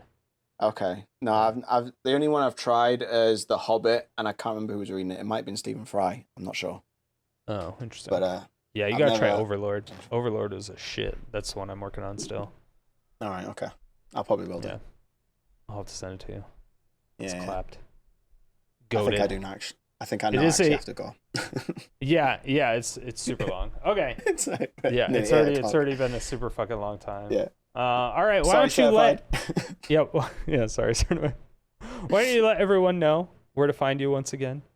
I'll be on Twitch, twitch.tv/ZiggySawdustt with 2 T's at the end. And same on Twitter. I'm usually in people's replies with witty comments. I might say something I might be a bit more engaging and political, but I'm probably not. I'm not in that space really. But yeah, that's where you'll find me on Twitter and Twitch with ZiggySawdustt. Cool. It's been fun. We should do a number 2 though. We should. There's a couple people I want to do number 2 with. I know I'm gonna get Sonny and Herbie on the same one. Oh right, yeah, for the tournament thing. Are they doing another one? I think so. I think we're gonna try to get them to do another one. But I want to get like you and someone else on too. Okay, get me. Because I think getting a group of people on, like 2 or 3 other people, I think that would be really fun. Yeah. You don't want too many because then you just end up with people talking over each other. Yeah, I don't want like 6 or something. That sounds ridiculous. But I think if there was like 2 people, maybe 3, depending on the people. I think it would be really cool. I think if you have the right format, or if you have the conversation mapped out beforehand, not necessarily like actual I'm gonna say this, you're gonna say that, but like we'll have these 4 people, like including 3 other people plus you, and then say this is the conversation we're gonna have, like the topic, I guess, and then that way you're gonna have streamline, and then you won't go on as many tangents as we have. I think we've literally covered the entire spectrum. We've done a lot of stupid shit. We have. The thing is, like, I really wanted to set this podcast as something that was not MTG related, but has like MTG personalities. Yeah, because nobody we barely spoke about it. Yeah, because I mean, you can listen to MTG content. There's a bajillion streams out there. There's a bunch of different podcasts out there, especially done by like professionals. Like, you don't need to listen to a podcast done by me. You're not trying to get like professional level play, because I'm not professional level. It doesn't make any. But if I can take one of your favorite content creators and then get into their life a little bit more, get into their, something that's break them out of character maybe a little bit, and just talk about their life or whatever's going on in the world. Yeah, I feel like it's a little bit better. So that's kind of what I'm going for. Yeah, cool. That sounds cool. I've enjoyed it. Good little chat. Yeah, I had a blast. Yeah, it was fun. I would love to do it again sometime. We gotta play Rocket Bot Royale though. We have to play Rocket Bot Royale. All right, yes. Okay. I'll get you on the Isle. We'll do Isle stuff. We'll be dinosaurs together. We'll do like they do on Step Brothers. I just wanted to be a T-Rex, Strider. I just wanted to be a T-Rex. Exactly. I am definitely going to be scratching the shit out of people. That's what I'm going to do. That sounds exactly. It is fun. It's probably the most entertaining one, actually, out of all of them. That's the one I saw you die with a lot. Probably a raptor. Maybe a... Yeah, the raptor. It was definitely the raptor. Yeah. I just want to play the most. Because the good one about the raptor is because it's a slow growth speed. I think it's like 45 minutes or an hour where you go from being first spawning to an actual adult. Whereas like a stegosaurus takes about 5 hours. And you got to put the time in for that one. Jesus. Yeah. Same with the crocodile. And the problem with the crocodile is you get cannibals. But that's a different topic. That's for another time. That's for another time. Yes, we'll not go down that rabbit hole. All right, don't forget to subscribe. We're on all major podcast platforms. Leave comments if you like this stuff. Let me know who you want to see in the next one. Stay salty. All that good shit. I'll catch you next time. I'm going to do the music. Poke you in the eye.